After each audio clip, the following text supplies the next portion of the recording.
We're told that mercy is its own reward, that compassion marks us as good, worthy, human in a world that's forgotten how to be gentle.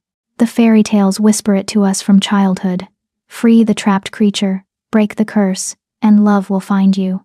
But when you're standing in a forest clearing at twilight, your hands burning from silver chains wrapped around a dying wolf, and you realize that mercy isn't a virtue but a debt, a transaction that will brand you as property, you learn the devastating truth. Kindness doesn't save you. It damns you. And sometimes, the creature you free doesn't thank you with gratitude. Sometimes, he claims you with teeth. My name is Stella Whitmore. And I want you to understand something before this story takes you somewhere dark. I wasn't special. I wasn't brave. I was the daughter nobody wanted. The human aberration born into a family of wolf shifters. The genetic mistake that proved my bloodline was diluted, weak, corrupted, while my sister Elena shifted for the first time at 13, her wolf sleek and silver under the full moon. I stayed stubbornly, humiliatingly human. 2 legs, no claws, no power. By the time I turned 23, I'd learned to make myself small, invisible. I worked in my father's apothecary shop, grinding herbs and mixing tinctures for pack members who looked through me like I was a ghost. I read books in languages no one else bothered to learn. I walked the forest paths alone, because loneliness chosen is less painful than loneliness inflicted. But here's what they don't tell you about being powerless in a world built on strength. You start to notice things. The whispers that stop when you enter rooms. The glances exchanged over your head. The way your father's jaw tightens when the Alpha's tax collectors come quarterly. Their eyes always sliding to Elena, appraising her like livestock. The way your mother stopped meeting your eyes 3 years ago. I knew something was coming. I just didn't know it would arrive wrapped in silver and soaked in blood. It was the evening of the autumn tithe, the night when our pack, the Rivermore Wolves, paid tribute to the Alpha King's enforcers. They came every season, these warriors from the capital, their wolves massive and their human forms carved from arrogance.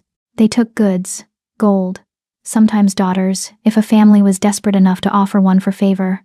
My father had been nervous for weeks. I was walking the Eastern Ridge Trail, a basket of nightshade berries on my hip, poisonous to humans, medicinal for shifters, when I heard it, a sound that didn't belong to the forest.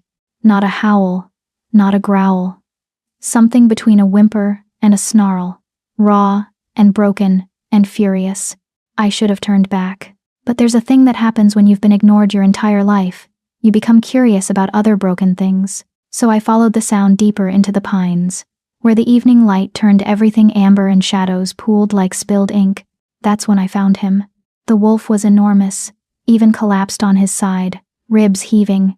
His fur was black as a moonless night, matted with blood and dirt. But it was the chains that made my stomach turn. Thick silver links wound around his legs, his throat, his muzzle, burning into his flesh with a sizzle I could hear.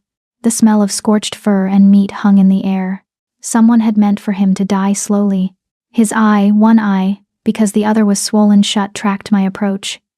It was gold. Not yellow like most wolf eyes, but true gold, like sunlight through honey. And in that eye, I saw something I recognized. Rage. Not at me. At the world. At the injustice of dying alone in the dirt. Helpless. I knew that rage. I'd swallowed it down every day of my life. Easy, I whispered, though my hands were shaking. I set down my basket and knelt in the leaves.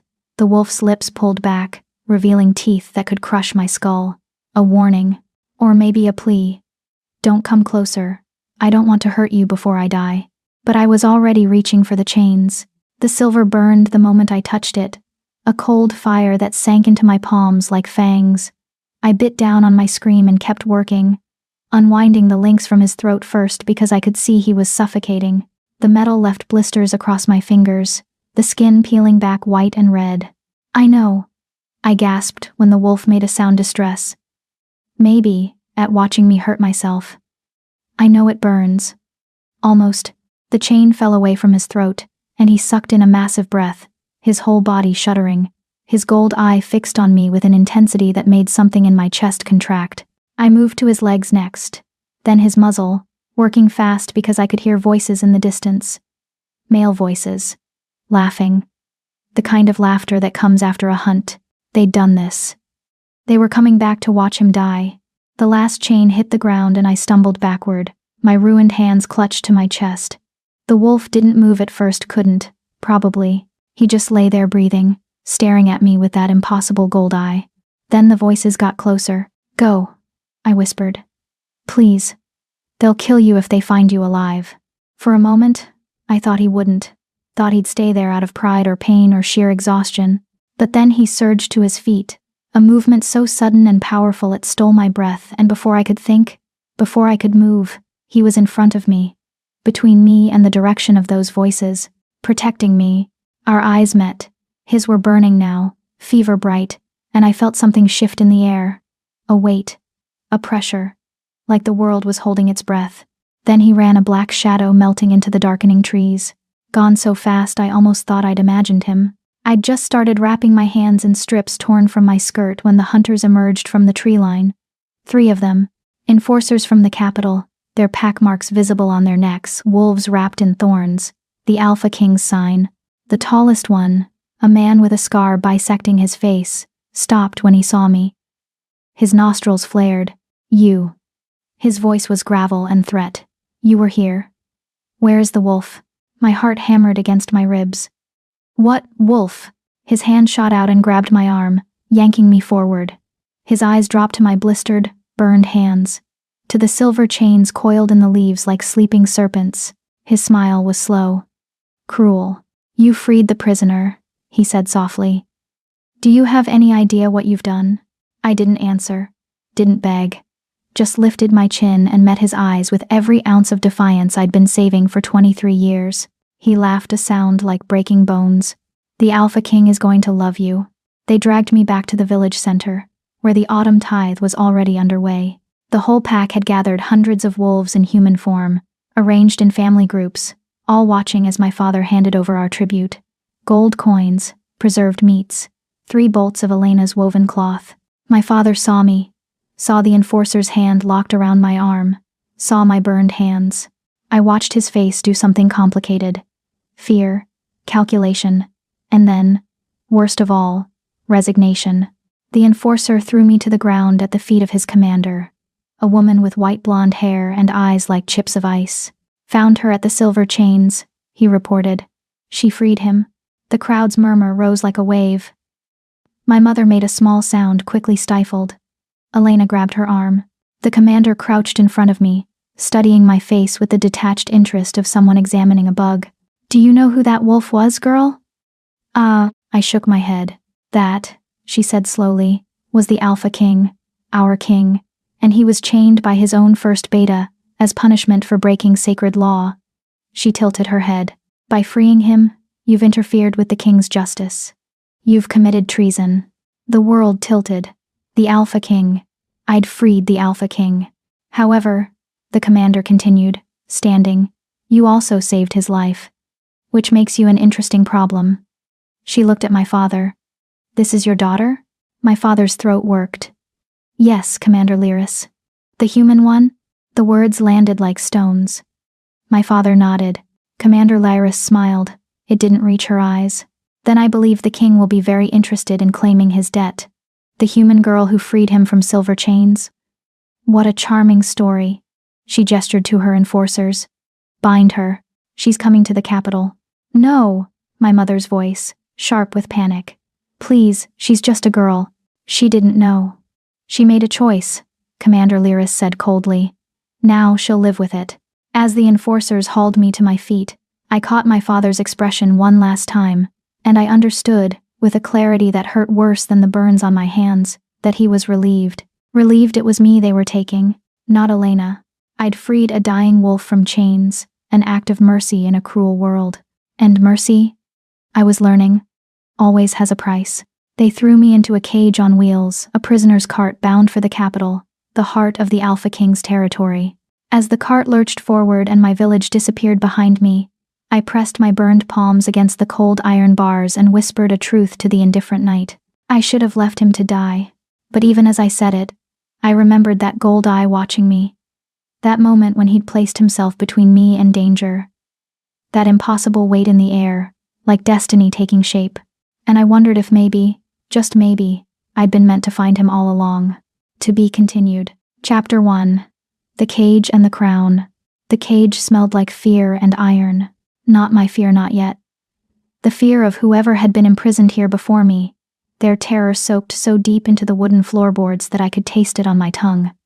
Metallic. Sour. The kind of fear that comes from knowing you're being delivered to something worse than death. I sat with my back against the bars, my burned hands cradled in my lap, wrapped now in scraps of my own skirt. The cart rocked and jolted over the forest road, heading north toward the capital, toward the Alpha King's territory. Commander Lyris rode ahead on a massive gray wolf, her enforcers flanking the cart like pallbearers. 3 days, they said.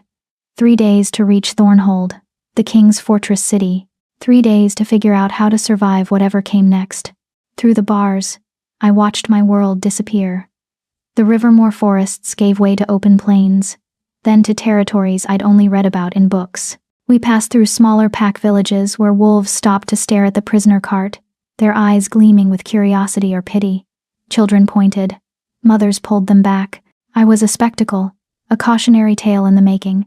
On the second night, when we camped in a clearing, and the enforcers built a fire just far enough away that I could see it but not feel its warmth, one of them, the youngest, barely 20, brought me a water skin and a piece of dried meat. He didn't look at me when he passed it through the bars. "You should have let him die," he muttered. "Would have been kinder. To yourself." "Who is he?" I asked, my voice rough from disuse. "The king." "What did he do to deserve silver chains?" The young enforcer's jaw tightened. For a moment, I thought he wouldn't answer. Then, he refused a sacred bond. The moon goddess herself chose him, a mate, a princess from the eastern packs, perfect bloodline, perfect wolf. The union would have secured peace across 3 territories. His eyes finally met mine, and they were hard. He rejected her, said he wouldn't be forced to love anyone, not even by divine command. So the first beta, Kalen, invoked the ancient law. A king who defies the goddess's will must suffer the goddess's punishment. "Silver chains," I whispered, "until he relented or died, whichever came first." The enforcer stood, brushing dirt from his knees. "You broke a curse that was meant to break him. Whatever happens to you now, you earned it." He walked away before I could respond. I sat in the darkness, turning his words over in my mind. The Alpha King had been tortured for refusing a mate, for claiming his own choice mattered more than divine mandate or political alliance. And I'd freed him. Why? I asked myself for the 100th time. Why did you touch those chains? But I knew the answer. I'd seen myself in that golden eye. The rage, the helplessness, the absolute refusal to accept that powerlessness meant worthlessness. I'd freed him because leaving him to die would have been leaving myself to die. Even if he killed me for it, I couldn't regret that choice. Thornhold appeared on the horizon at midday on the 3rd day, and it stole whatever breath I had left. The city rose from the landscape like a scar, all black stone and silver spires, surrounded by walls that seemed to swallow light. At its center, dominating everything, stood the king's fortress, a massive structure of obsidian and iron that looked less like a palace and more like a clenched fist. Thorn vines crawled up its walls, their silver blossoms glinting like tiny knives. This was a place built to intimidate, to remind everyone who entered that they were small, mortal, breakable. We passed through the outer gates and the city swallowed us. The streets were crowded, wolves everywhere, in human form and shifted, their pack marks visible on throats and wrists and shoulders. Merchants hawking goods, warriors drilling in open squares, children running between buildings with that effortless grace only shifters possessed. And everywhere, eyes, watching the prisoner cart, watching me. The whispers followed us like smoke. "That's her. The human who freed him. Doesn't look like much. Won't last a week." We stopped at the fortress gates. Commander Lyris dismounted, spoke briefly with the guards, and then the gates opened with a groan that sounded like the earth splitting. The cart rolled into a courtyard paved in black stone. Enforcers appeared more than before, all wearing the thorn-wrapped wolf mark. They surrounded the cart with military precision. The door opened. "Out," Commander Lyris ordered.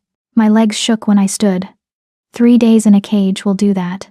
But I forced myself to step down without help, to stand straight even though every instinct screamed at me to make myself small, invisible, forgotten. The commander studied me with those ice chip eyes. You'll be taken to the preparation chambers, cleaned, dressed, made presentable. Her lip curled slightly on the last word, like she doubted it was possible. The king has ordered an audience at sunset. My stomach dropped. He's here? Where else would he be? She stepped closer, her voice dropping to something almost like pity. Listen to me, human girl. Whatever you think you did in that forest, whatever mercy you think you showed, forget it. The Alpha King doesn't owe you gratitude. He owes you nothing. And in this place, nothing is exactly what humans are worth. She nodded to the enforcers. Take her. The preparation chambers were deep in the fortress, accessed through a maze of corridors that seemed designed to disorient. Stone walls, torchlight, the constant sound of water dripping somewhere I couldn't see. They brought me to a room carved from rock, dominated by a sunken bath filled with steaming water. 3 women waited there, older wolves with silver-streaked hair and careful, neutral expressions. Strip, the tallest one said. Not cruel, just matter of fact. I wanted to refuse. Wanted to cling to some shred of dignity. But my clothes were filthy, torn, and I could smell myself 3 days of sweat and fear. So I undressed with shaking hands, my burned palms screaming in protest. The women said nothing about my scars, nothing about the way I flinched when they guided me into the bath. They worked with efficient detachment, scrubbing away layers of grime, washing my hair with something that smelled like wintergreen and smoke. One of them, the shortest, with kind eyes carefully unwrapped my hands and made a small sound of distress. Silver burns, she murmured. These will scar. I know. She looked up at me, and for just a moment, her professional mask slipped. Why did you do it? Free him? Because no one should die in chains, I said quietly. She held my gaze for a long moment. Then she applied a salve to my palms, something cool and numbing, and wrapped them in clean white cloth. You're braver than you look, she whispered. Or more foolish, I haven't decided which. They dressed me in a gown I never would have chosen. Deep green silk that clung to my frame, simple but elegant. No jewelry, no adornment, just the dress and my bandaged hands, a stark reminder of what I'd done. When they finished, they turned me toward a mirror. I barely recognized myself. The girl staring back looked almost regal. Her dark hair fell in waves over her shoulders. Her gray eyes, human eyes, no wolf gold, seemed too large for her face.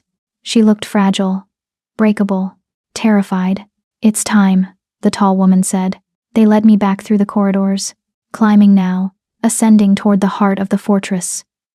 My heart hammered against my ribs with every step. In minutes, I would face him, the Alpha King, the wolf I'd freed, the man who now owned me, whether I liked it or not. We stopped before massive doors carved with scenes of wolves hunting deer. The women stepped back. He's waiting inside, the kind one whispered. Remember, eyes down unless he tells you otherwise. Speak only when spoken to. And whatever you do, don't run. The doors opened.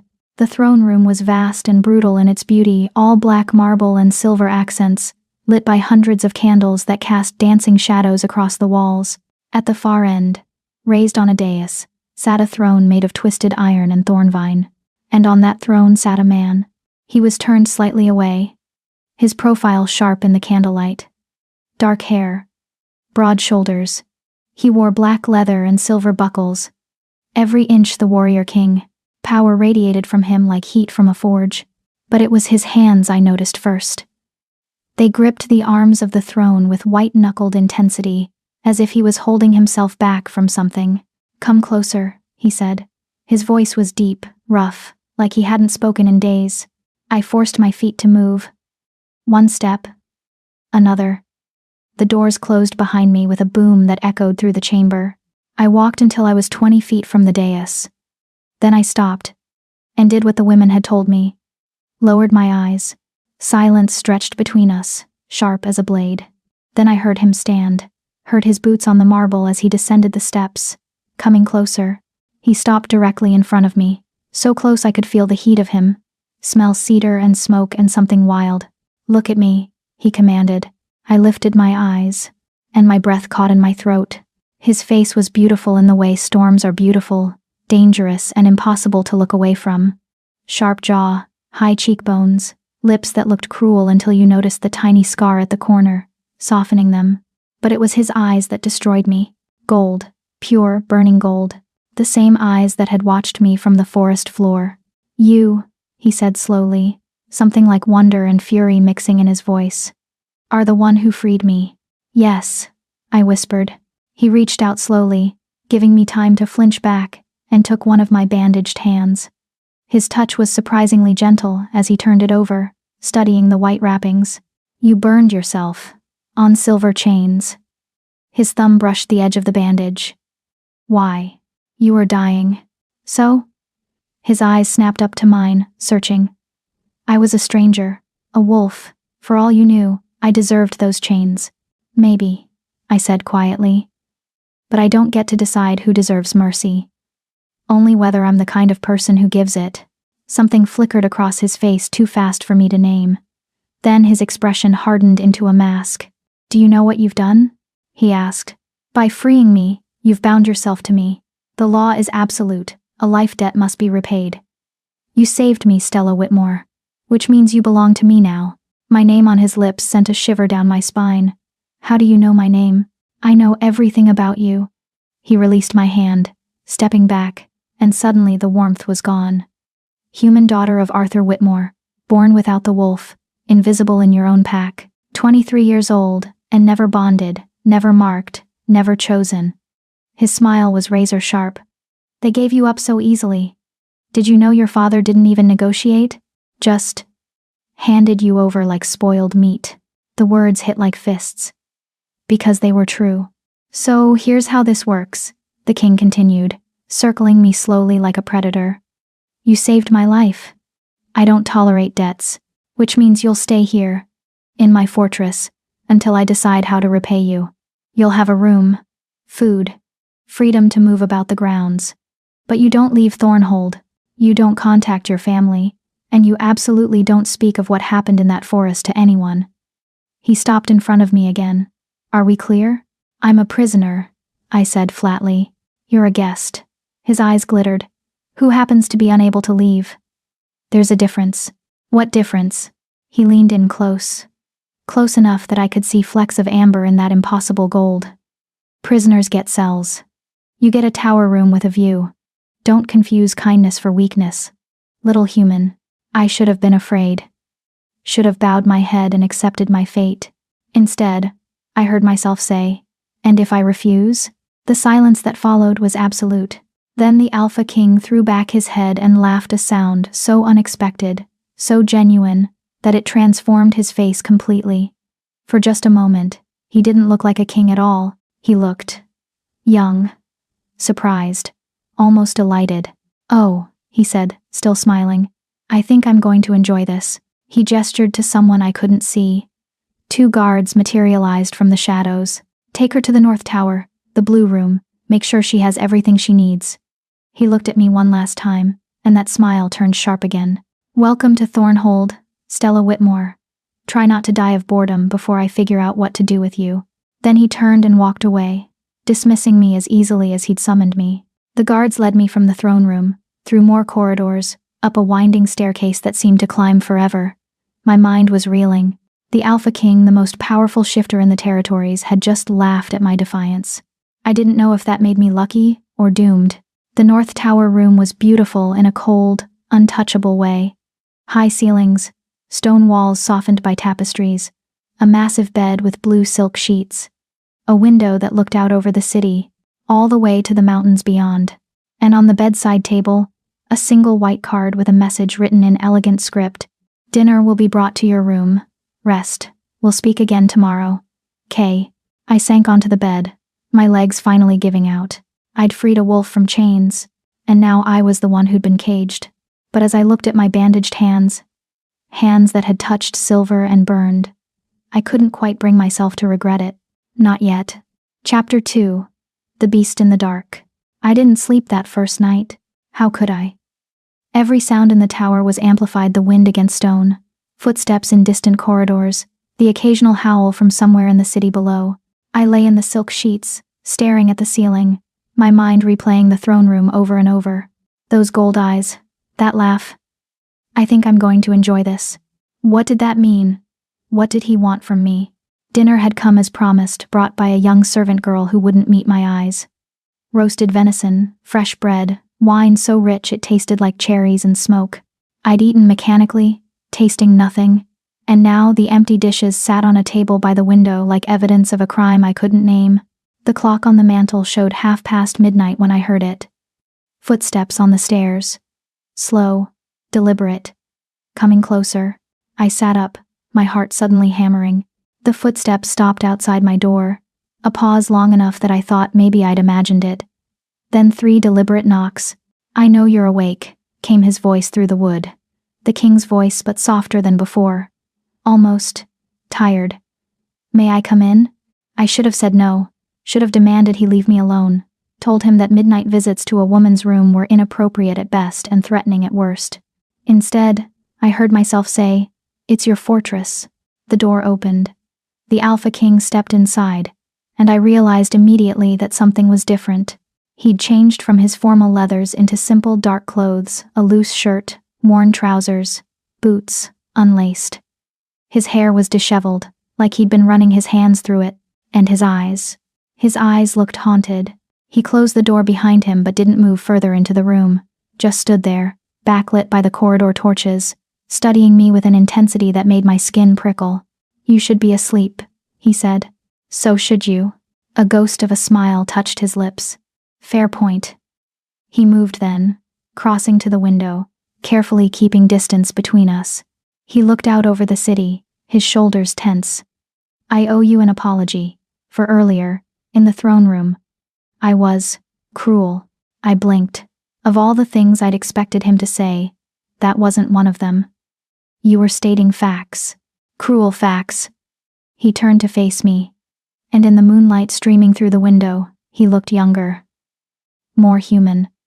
"Your father didn't fight for you. Your pack watched you taken without protest. Those things are true.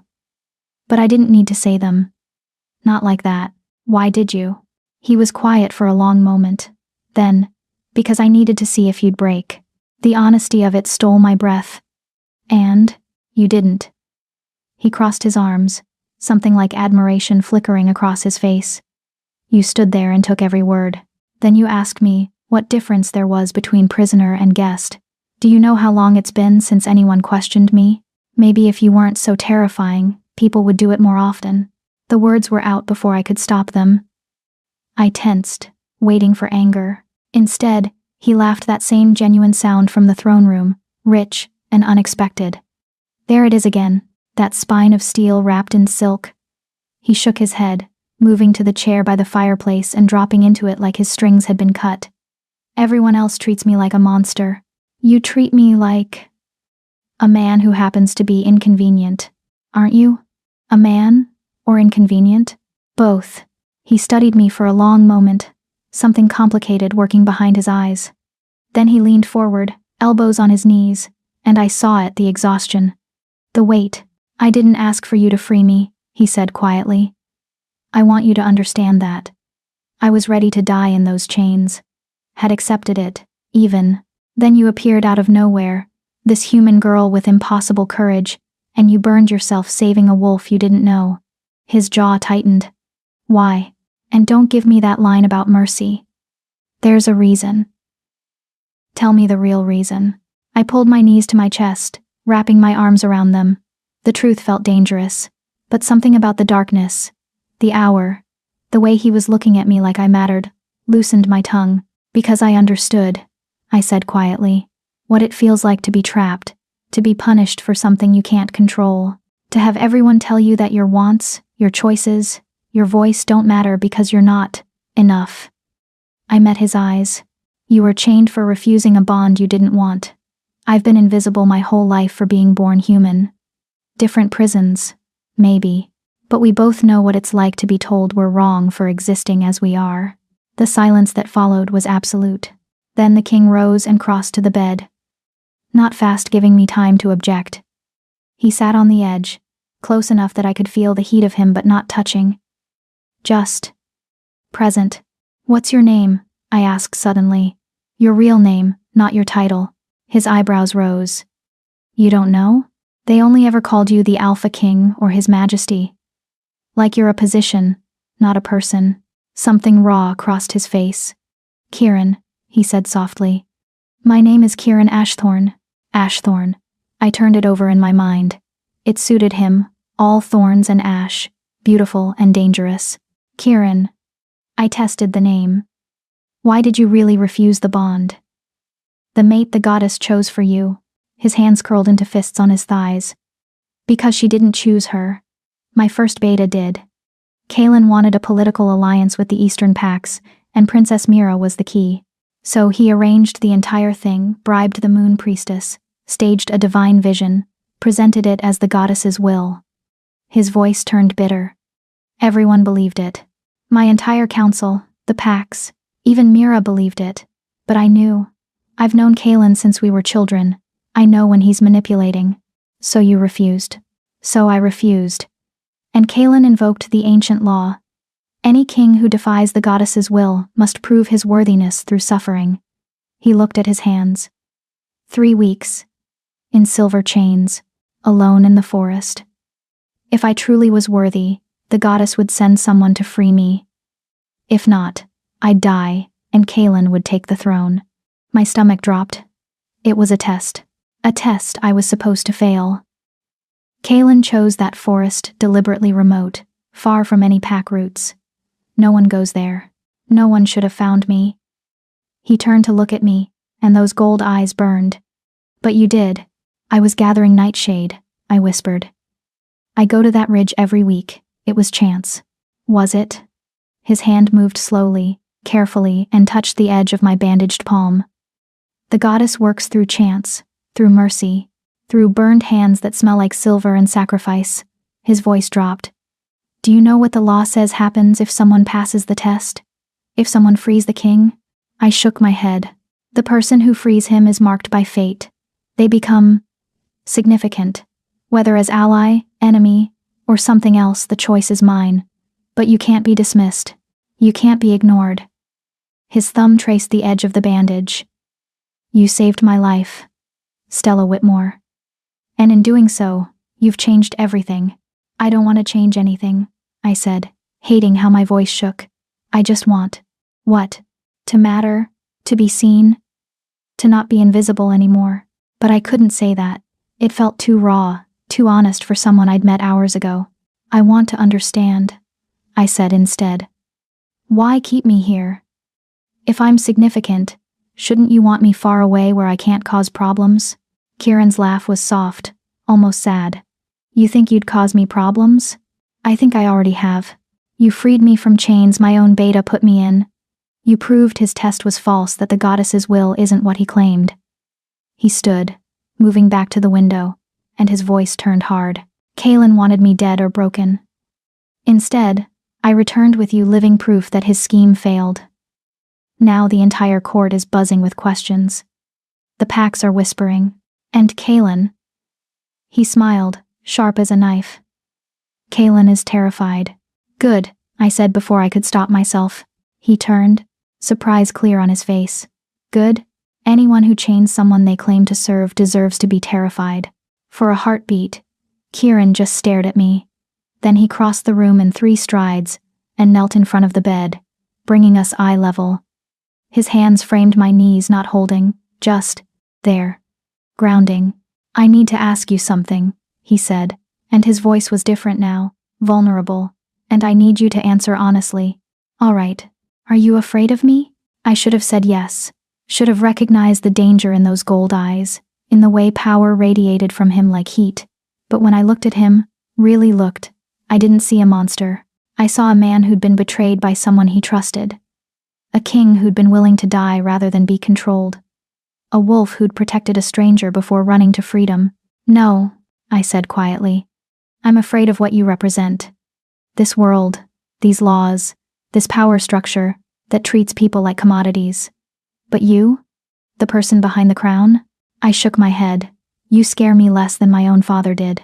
Something broke in his expression. He closed his eyes, and when he opened them again, they were suspiciously bright. Thank you, he whispered. For what? For seeing me. The words hung between us, fragile and profound. I understood then what he'd meant earlier. Everyone treated him like a monster or a king. No one treated him like Kieran, just a man trying to survive in a world that demanded he be something more. He stood abruptly, the moment shattering. I should go. You need rest. Kieran. He paused at the door, hand on the frame. Why did you really come here tonight? I asked. He was quiet for so long, I thought he wouldn't answer. Then, because you're the first person in 3 years who's looked at me without calculation, without want. You freed me, expecting nothing in return. I needed. He exhaled roughly. I needed to know if that was real. And it terrifies me how much I hope it is. He pulled the door open. Sleep, Stella. Tomorrow I'll show you the fortress.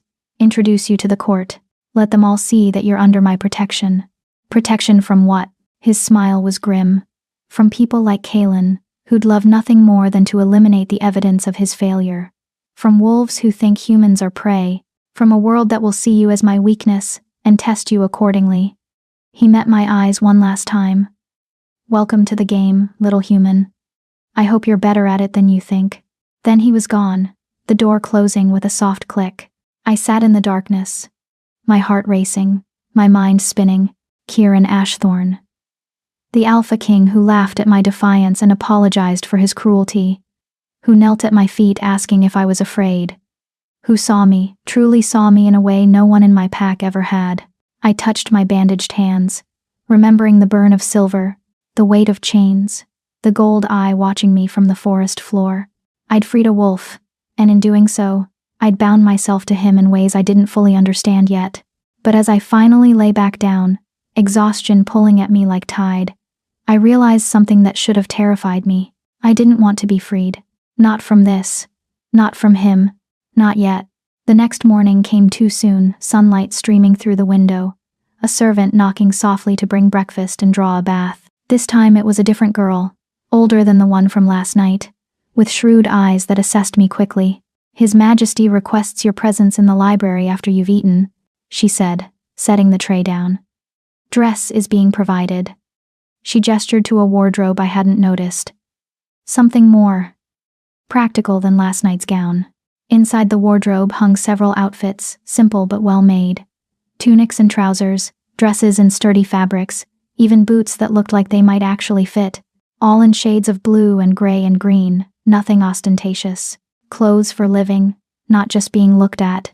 I chose dark trousers and a soft gray tunic, braided my hair back, and tried not to think about how my hands shook as I wrapped the fresh bandages the servant provided. The burns were healing faster than they should. The salve must have had shifter medicine in it. The library, when I found it, after only 2 wrong turns and 1 helpful guard, stole whatever composure I'd built. It was enormous. 3 stories of books reaching toward a vaulted glass ceiling, with spiral staircases connecting the levels, and reading nooks tucked into alcoves. Morning light poured through the glass, illuminating thousands of spines in every color. The smell of old paper and leather, and possibility wrapped around me like a blanket. I'd died and gone to heaven.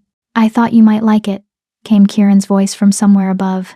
I looked up to see him on the 2nd level, leaning against the railing, and my breath caught. He was dressed formally again, black and silver, every inch the king, but his expression was soft, almost pleased. Like it? I breathed. I want to live here. Consider it done. He descended the stairs with fluid grace. This library is yours to use as you wish. Read anything. Take books to your room. Stay all day if you want. I only ask that you don't remove anything from the restricted section, he gestured to a locked door in the back, and that you tell me if you find anything particularly interesting. Why? The question slipped out before I could catch it. Why what? Why give me access to your library? To knowledge? Isn't that dangerous? Kieran tilted his head, studying me. Knowledge is only dangerous to those who fear informed people. I don't fear you, Stella. I'm interested by you. He moved closer. Besides, I suspect you'll find things in these books that I've overlooked. Fresh eyes, different perspective. Consider it a trade. You get books. I get your insights. It felt like a trap. But it also felt like respect, the kind I'd never been offered before. What's the real reason? I asked quietly. His smile turned sad. Because you said you understood what it feels like to be trapped. Well, these books, he gestured at the walls of knowledge, were my escape when I was growing up as the heir to a throne I didn't want. My father was cruel. My mother died when I was young. The books were the only place I could be free. He met my eyes. I thought you might need an escape too. The gesture was so unexpectedly kind that I didn't know how to respond. So I said the only truth I had. Thank you. Don't thank me yet. You haven't met the court. He led me from the library through corridors I tried to memorize, down to a massive hall where dozens of wolves waited. They turned as one when we entered, and the weight of their attention was suffocating. These were the Alpha King's inner circle, his council, his court, and every single one of them was staring at me like I was something they'd scraped off their boots. Everyone, Kieran said, his voice carrying effortlessly through the space. This is Stella Whitmore. She is my guest and under my direct protection. You will treat her with the respect due to anyone I've claimed as significant. His eyes swept the room, daring anyone to object. Is that clear? Murmurs of assent. But I saw the calculation in their eyes, the questions. Then a man stepped forward from the crowd, and my stomach dropped. He was beautiful in the way poisonous things are beautiful, tall and lean, with silver blonde hair and eyes like winter ice. He moved with predatory grace, and when he smiled, it didn't reach those cold eyes. Kalen, Kieran said flatly. My first beta. The man who'd chained him. Who'd wanted him dead. Kalen's gaze slid over me, assessing, dismissive. The human who freed you. How convenient. Convenient? Kieran's voice dropped to something dangerous.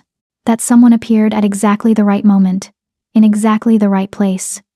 Kalen's smile sharpened, almost as if it was arranged. The implication hung in the air. I was part of a plot. A scheme. Are you suggesting, Kieran said softly, that I arranged my own rescue? That I somehow orchestrated 3 weeks of silver chain torture? I'm suggesting we shouldn't take anything at face value.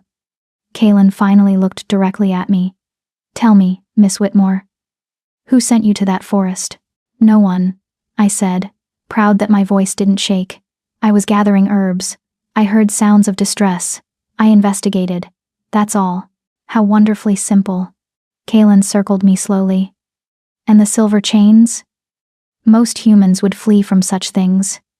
Yet you touched them, burned yourself, freed a dangerous wolf. He stopped in front of me. Either you're the bravest human I've ever met, or the most foolish. Maybe I'm both. His eyebrow rose. Fascinating. He looked at Kieran. And you're keeping her? Why? The debt is paid, you're alive. Send her home. No. The single word rang with finality. Kieran stepped between us, physically blocking Kalen's view of me. She stays, under my protection. End of discussion. For a moment, I thought Kalen would push. Challenge. But then he bowed his head in a mockery of respect. Of course, Your Majesty. Your will is law. He stepped back into the crowd. I'm sure we'll get to know Miss Whitmore very well in the coming days. The threat in his tone was unmistakable. As the court dispersed, Kieran turned to me, his jaw tight. I'm sorry about that. Don't be, you warned me. Kalen is dangerous, he said quietly.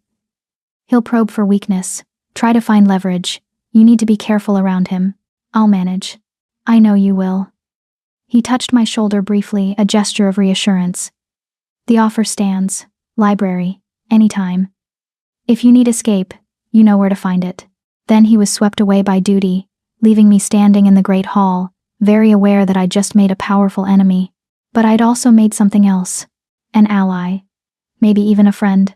And in this place, I suspected that was infinitely more valuable. Chapter 3. The library became my sanctuary. Every morning, I'd wake to find a tray of breakfast outside my door, and a small note, in elegant handwriting. The library waits. K. Every morning, I'd dress in the practical clothes he'd provided, wrap my healing hands, and lose myself in the endless rows of books. History, philosophy, poetry, maps of territories I'd never visit, treaties written in languages I was slowly teaching myself. The collection was staggering, and I devoured it like a starving thing. But it wasn't just the books that kept me coming back. It was him. Kieran appeared in the library every afternoon without fail, usually around the third bell. Sometimes he had work scrolls to review, documents to sign, and he'd settle into one of the reading nooks while I explored. Other times, he'd find me curled in a window seat and simply talk about books, about history, about nothing and everything. It was during one of these conversations, 2 weeks into my stay, that the riddle first appeared. I was reading a collection of old fables when Kieran dropped into the chair across from me, looking exhausted. Dark circles shadowed his eyes, and his hair was disheveled like he'd been running his hands through it for hours. "Rough day?" I asked, setting the book aside. "Kaelin is pushing for a vote of no confidence in my leadership, says my erratic behavior following the Chains incident proves I'm unfit to rule." He rubbed his face. "He's gathering support among the older council members, the ones who still believe in the old ways that kings should be controlled by tradition and law, not personal choice. What will you do? Outmaneuver him. Prove my decisions are sound. Win back the loyalty he's been systematically eroding." He looked at me, something vulnerable in his expression. "But I'm tired, Stella. So tired of the games, the politics, the constant need to prove I'm worthy of a crown I never wanted." I understood that exhaustion. Had lived it in a different way. The constant need to prove I deserved to exist in a pack that saw me as defective. "Want to hear a riddle?" I asked suddenly. He blinked, surprise breaking through the fatigue. "A riddle?" My mother used to tell them to me. When I was young. Before I trailed off. Before she stopped looking at me. Before my humanity became a source of shame instead of just a fact. They were my favorite thing. Not because of the answers, but because they made you think differently. See things from unexpected angles. Kieran leaned forward, interest lighting his eyes. "Tell me." I thought for a moment, pulling from memory a riddle my mother had particularly loved. "All right. What is stronger than steel, yet cannot be seen?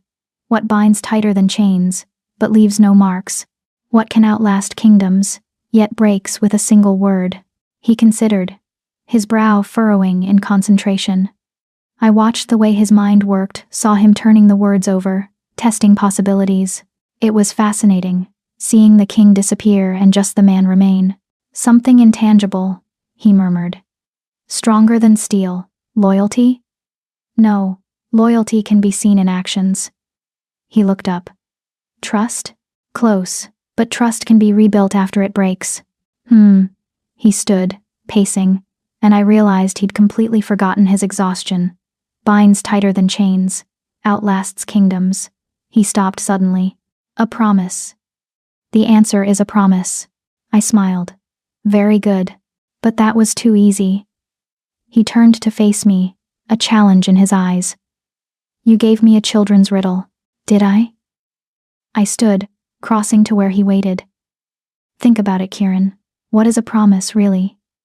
It's words. Air. Nothing physical.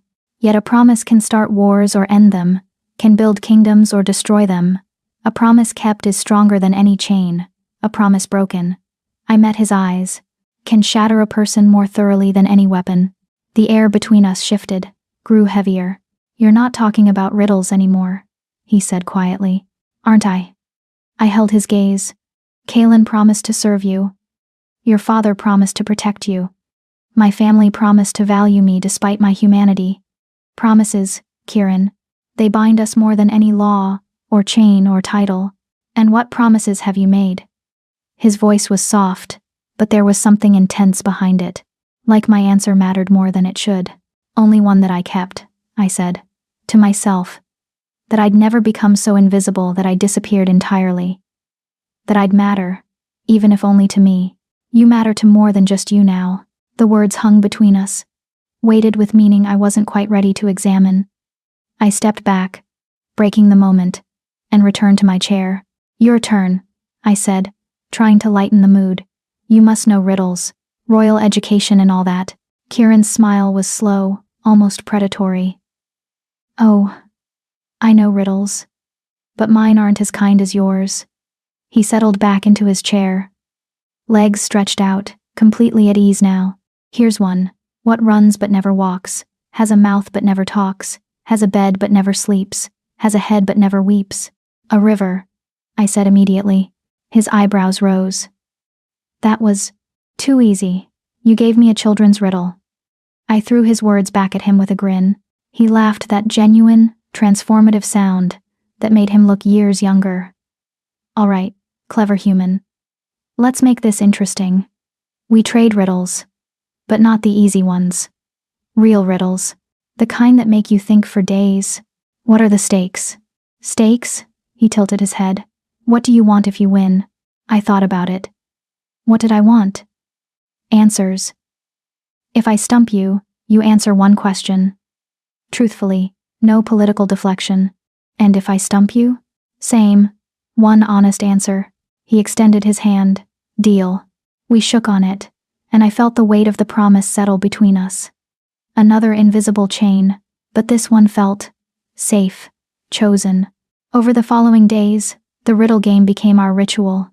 We'd meet in the library, work, or read in comfortable silence, and then without warning one of us would pose a riddle. Sometimes we'd answer immediately. Other times, we'd puzzle over them for hours, debating interpretations and possibilities. Kieran stumped me with, I am not alive, but I grow. I don't have lungs, but I need air. I don't have a mouth, but water kills me. What am I? I spent 2 days on that one before finally conceding. Fire. His grin had been infuriatingly smug. My question, why did you really come to the forest that day? And don't say nightshade berries. You could have gathered those anywhere. I'd hesitated, then told him the truth I hadn't admitted to anyone.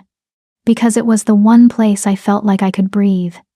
Where no one was watching me, judging me, finding me lacking. I went there to feel less trapped. His expression had softened, and instead you found a literally trapped wolf. The irony. The universe has a twisted sense of humor. I stumped him with, what can bring back the dead? Make you cry. Make you laugh. Make you young. Is born in an instant yet lasts a lifetime. He'd wrestled with that one for 3 days before finally giving up. I don't know. What? A memory. He'd gone very still. Then, my question, what's the worst thing anyone's ever said to you? I'd expected him to ask something about Kaylin. About the court. About political things. Not this. My father, I'd said quietly, after I failed to shift for the 3rd time. I was 16. He looked at me and said, I'd rather have no daughter than a broken one. I'd met Kieran's eyes. That's when I became invisible. When I realized I'd never be enough, no matter what I did. Kieran had stood, crossed to where I sat, and done something unexpected. He'd taken my hand, my scarred, silver-burned hand, and pressed it to his chest, right over his heart. You are not broken, he'd said with absolute conviction. You are not invisible, and anyone who made you feel that way is the broken one, not you. I'd pulled my hand back, overwhelmed by the intensity of his touch, his words, his eyes. Your turn to ask a riddle. He'd let me deflect. But something had shifted between us in that moment. Something neither of us was quite ready to name.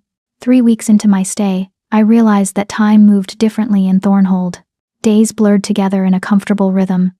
Morning in the library, afternoon conversations with Kieran, evening meals sent to my room, occasional appearances at court functions, where Kaylin watched me with those cold eyes and the other wolves whispered behind their hands. But it didn't feel like 3 weeks. It felt like more. Like months. Like I'd always been here. Always had this strange intimacy with a wolf king who brought me books and challenged my mind and saw me in ways no one ever had. It was dangerous. This comfort. This connection. I reminded myself constantly. I was here because of a life debt. Because I'd interfered with his test. This wasn't friendship, and it certainly wasn't anything more. It was proximity and circumstance, and 2 lonely people finding temporary solace in each other.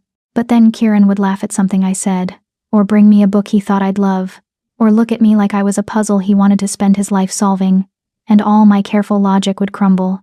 The night he brought me to his private study changed everything. I want to show you something, he'd said after dinner, appearing at my tower door with nervous energy I'd never seen from him before. He led me through corridors I hadn't explored, up a different set of stairs, to a room at the top of the eastern tower. When he opened the door, I gasped. The walls were covered in maps. Not political maps or territory boundaries, personal maps. Hand-drawn, annotated, marked with notes and observations. Maps of places he'd been, places he wanted to go, places that existed only in stories. "This is where I come when the crown gets too heavy," he said quietly, closing the door behind us. "When I need to remember there's a world beyond politics and power and pack law." I moved to the nearest wall, studying a map of the northern ice fields. His handwriting covered the margins. "Aurora visible here on clear nights. Would like to see them someday. Would like to see anything that doesn't expect me to be king. These are beautiful," I breathed. "These are dreams." He stood beside me, so close our shoulders almost touched. "Stupid, impossible dreams of a man who'll never be free enough to chase them. They're not stupid." "No?" He turned to face me. "What good are dreams when you're chained to duty? When every choice you make affects thousands of lives? When leaving isn't an option?" I recognized the pain in his voice. The cage he lived in was gilded and powerful, but it was still a cage. "Dreams keep you human," I said softly. "Keep you from becoming just the crown, just the power, just the expectations." I touched the map gently. "Hold on to these, Kieran, no matter what." He was quiet for a long moment. Then, "I want to show you something else, but you have to promise not to laugh." "I promise." He crossed to a desk in the corner and pulled out a leather journal, worn and clearly well used. He handed it to me like it was made of glass. Inside were sketches, dozens of them, charcoal drawings of wolves and forests and mountains, but also people, faces captured in moments of joy or sorrow or deep thought. And there, near the back, my breath caught. It was me. Sitting in the library window seat, book in my lap, sunlight streaming through my hair. The detail was incredible. He'd captured the small furrow between my brows when I concentrated, the way I twisted a strand of hair around my finger when I read, the slight smile that touched my lips when I found something interesting. "You drew this," I whispered. "I draw when I can't sleep, when my mind won't quiet." He stood beside me, looking down at the sketch. "I drew you because I wanted to remember what it looked like. Someone being genuinely happy. No agenda, no performance, just present." I turned to look at him and found him already watching me. Those gold eyes were intense, searching. "Kieran, I need to ask you something," he interrupted, "and I need you to answer with complete honesty." My heart hammered against my ribs. "All right, do you want to leave? Truly?" His jaw tightened. "If I released you from the life debt right now, gave you gold and safe passage anywhere you wanted to go, would you take it?" The question hung in the air between us, heavy with implications. 3 weeks ago, I would have said yes without hesitation. Would have run back to the forest, to my small life, to the safety of invisibility. But now, "No," I said quietly. "I don't want to leave." Something flashed in his eyes. Relief, maybe, or hope, or something more dangerous. "Why not?" "Because for the first time in my life, I don't feel invisible. Because someone sees me, truly sees me, and doesn't find me lacking." I held his gaze. "Because I'd rather be a guest prisoner in your fortress than free and forgotten anywhere else." The silence that followed was absolute. Then Kieran reached out and cupped my face with one hand, his touch gentle despite the calluses. "You could never be forgotten, Stella Whitmore. I think that's what terrifies me most." "Why does it terrify you?" "Because I'm not supposed to want this." "Want you?" His thumb brushed my cheekbone. "I'm supposed to be focused on politics, on alliances, on proving Kaelin wrong, but instead, I find myself counting the hours until I can see you, bringing you books just to see your face light up, drawing you in charcoal because I can't get you out of my head." His voice dropped to a whisper. "You're becoming dangerous to me. I'm human. I have no power. You have all the power." His hand fell away. "Don't you see? You're the one thing in this entire fortress that isn't trying to use me, that doesn't want anything from me except conversation, honesty, riddles." He stepped back, running his hands through his hair. "Kaelin was right. You are my weakness. Because I'd burn this entire kingdom down before I let anyone hurt you. The declaration hung in the air, raw and terrifying and thrilling. That's not a weakness, I said. That's called caring about someone. Same thing, when you're a king. I crossed to him, placed my scarred hand over his heart like he'd done to me weeks ago. Then maybe you need to stop being just a king, even if only for a few hours, even if only here, in this room, with your maps and dreams. He covered my hand with his own, holding it against his chest. I could feel his heartbeat fast, unsteady. Ask me your riddle, he said suddenly. The one you've been saving. I blinked. How did you know I was saving one? Because I am too. His smile was sad. Ask me, Stella. I thought of all the riddles I'd collected, all the questions I could pose, but only one felt right for this moment. What has no weight but can crush you? What costs nothing but is priceless? What can be broken without being touched? Kieran's eyes searched mine, and I saw the moment he understood. A heart, he whispered. Yes, my turn. He stepped closer, so close I could feel the heat radiating from him. What do you call it when two people find each other in the darkness and decide, against all logic and sense, that maybe the darkness is less terrifying together? It wasn't a traditional riddle. It was a question wrapped in metaphor, vulnerable and asking for something I wasn't sure I was ready to give. But I answered anyway. Hope, I said. You call it hope. His smile was beautiful and broken. I was going to say, inevitable. Then he did something that stopped my heart. He pressed his forehead to mine, just resting there, breathing the same air. Not a kiss. Not even particularly intimate by most standards, but it felt like the most profound thing that had ever happened to me. I don't know what we're doing, he murmured. I don't know where this leads, but I know I've never felt less alone than when I'm with you. Same, I whispered back.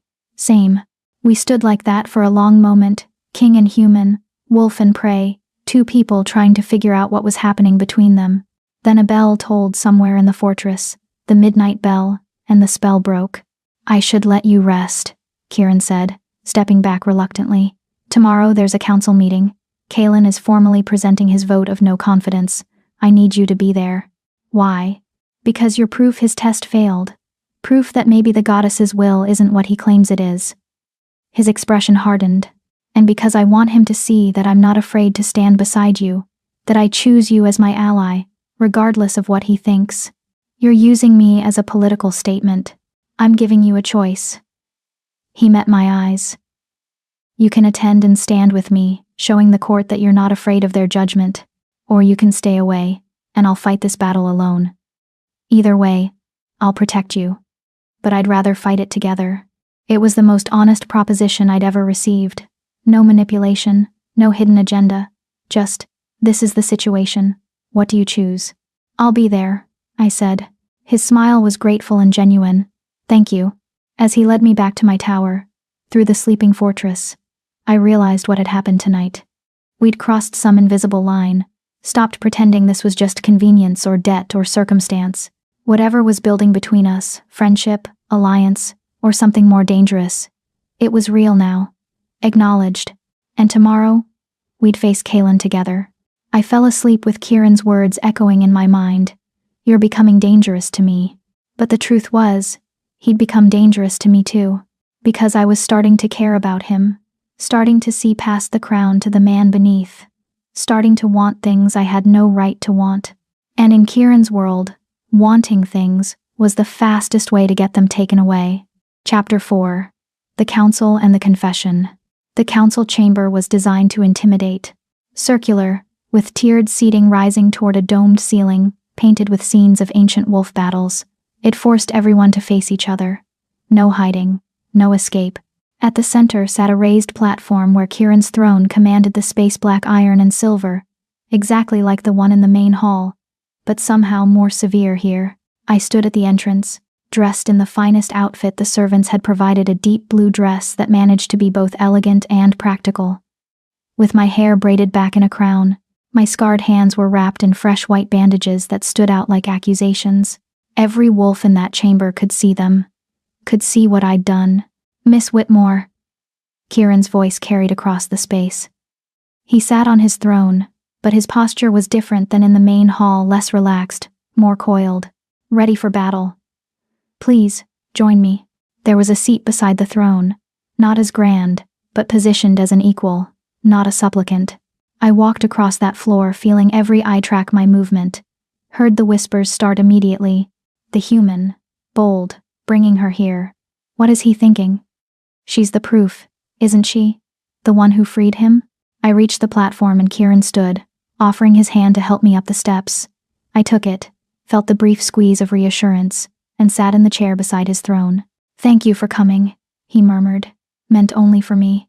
Thank you for the choice, I replied. His smile was brief but genuine. Then he turned to face the council, and the king replaced the man. We're here, Kieran announced, his voice ringing with authority, to address First Beta Kaelin's formal petition for a vote of no confidence. Kaelin, you have the floor. Kaelin rose from his seat, in the first tier, the position of highest honor below the king. He moved with that predatory grace, descended to the center floor, and turned to address the entire council. Thank you, Your Majesty. His voice was silk over steel. Council members, I come before you not out of ambition, but out of duty. Duty to this kingdom, to our laws, and to the stability that has kept our territories united for generations. He began to pace, every movement calculated for maximum impact. 4 weeks ago, our king was placed in chains, silver chains, in accordance with ancient law, because he defied what was presented as the goddess's will. He rejected a sacred mate bond with Princess Mira of the Eastern Pax, a union that would have secured peace and prosperity for all our territories. Murmurs of agreement from some council members. I saw heads nodding. The law is clear, Kaelin continued. A king who defies divine mandate must prove his worthiness through trial. 3 weeks in silver chains. If the goddess truly favors him, she will send deliverance. If not, he spread his hands. The throne passes to the next worthy heir, and you just happened to nominate yourself, Kieran said dryly. Kaelin's smile didn't waver. I serve the kingdom's needs, Your Majesty. Of course you do. Continue. The king was delivered, yes, but by whom? Kaelin turned to look directly at me, and his ice blue eyes were calculating. A human. A girl with no pack standing, no status, who just happened to be in the exact location, at the exact time. Convenient, wouldn't you say? What are you implying? Kieran's voice had gone dangerously soft. I'm implying nothing. I'm stating facts. Kaelin addressed the council again. This human freed the king. She burned her hands on silver chains, proof of her sacrifice. Yes, but also proof that she knew exactly what she was doing. That she'd been prepared for it. That's ridiculous, I said before I could stop myself. Every head swiveled to me. Kieran's hand found mine beneath the armrest, a brief touch of support. Kaelin's smile widened. Is it? Tell me, Miss Whitmore, how does a human know to carry the specific herbs needed to heal silver burns? How does she know the exact location where a chained wolf might be found, far from any normal gathering routes? How does she have the courage or the foolishness to approach a dangerous predator? I carried herbs because I work in an apothecary, I said, keeping my voice level. I knew the location because I'd been gathering there for years, and I approached because I heard something suffering and chose to help. That's called compassion, not conspiracy. Compassion. Kaelin tasted the word like poison. How noble. And I suppose it's pure coincidence that you arrived just before the 3-week mark, the exact moment when death would have been certain? I don't control timing. I went when I went. And now here you sit, beside the king, elevated beyond your station, protected by his decree. Quite the reward for a simple act of mercy. He turned back to Kieran. Your Majesty, I don't question Miss Whitmore's bravery. What I question is whether this entire situation was orchestrated. Whether you arranged your own rescue to circumvent the law. The council erupted in whispers. Some looked shocked, others thoughtful. Kieran stood slowly, and the chamber fell silent.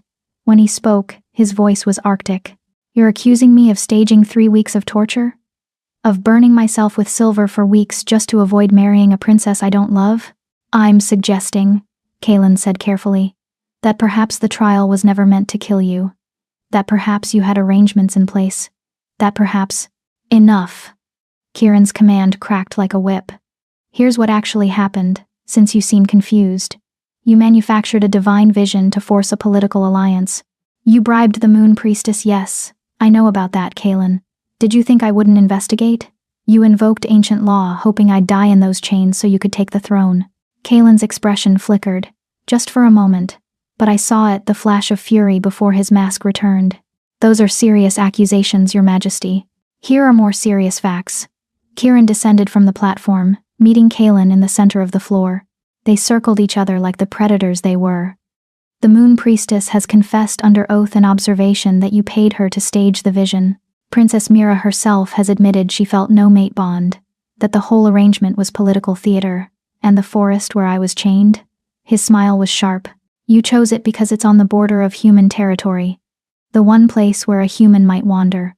You wanted someone to find me, but only after I was too weak to survive the rescue. You wanted my death to look like fate, not murder. The council was dead silent now. But you miscalculated, Kieran continued, because Stella found me before the 3-week mark. Found me while I still had strength. Freed me, knowing it would burn her, expecting nothing in return. She didn't save me because of some conspiracy. She saved me because she's the kind of person who can't walk past suffering without trying to help. That's called integrity, Kaelin. You should try it sometime. Kaelin's jaw tightened. Even if what you say is true and I dispute these allegations, it doesn't change the fundamental question. You rejected the goddess's chosen mate. You defied divine will. The law, Kieran interrupted, says that a king who defies divine mandate must prove worthiness. I was delivered from those chains. Doesn't that prove the goddess approved my choice? Delivered by a human, Kaelin spat. The goddess works through wolves, not— Careful. Kieran's voice dropped to something deadly.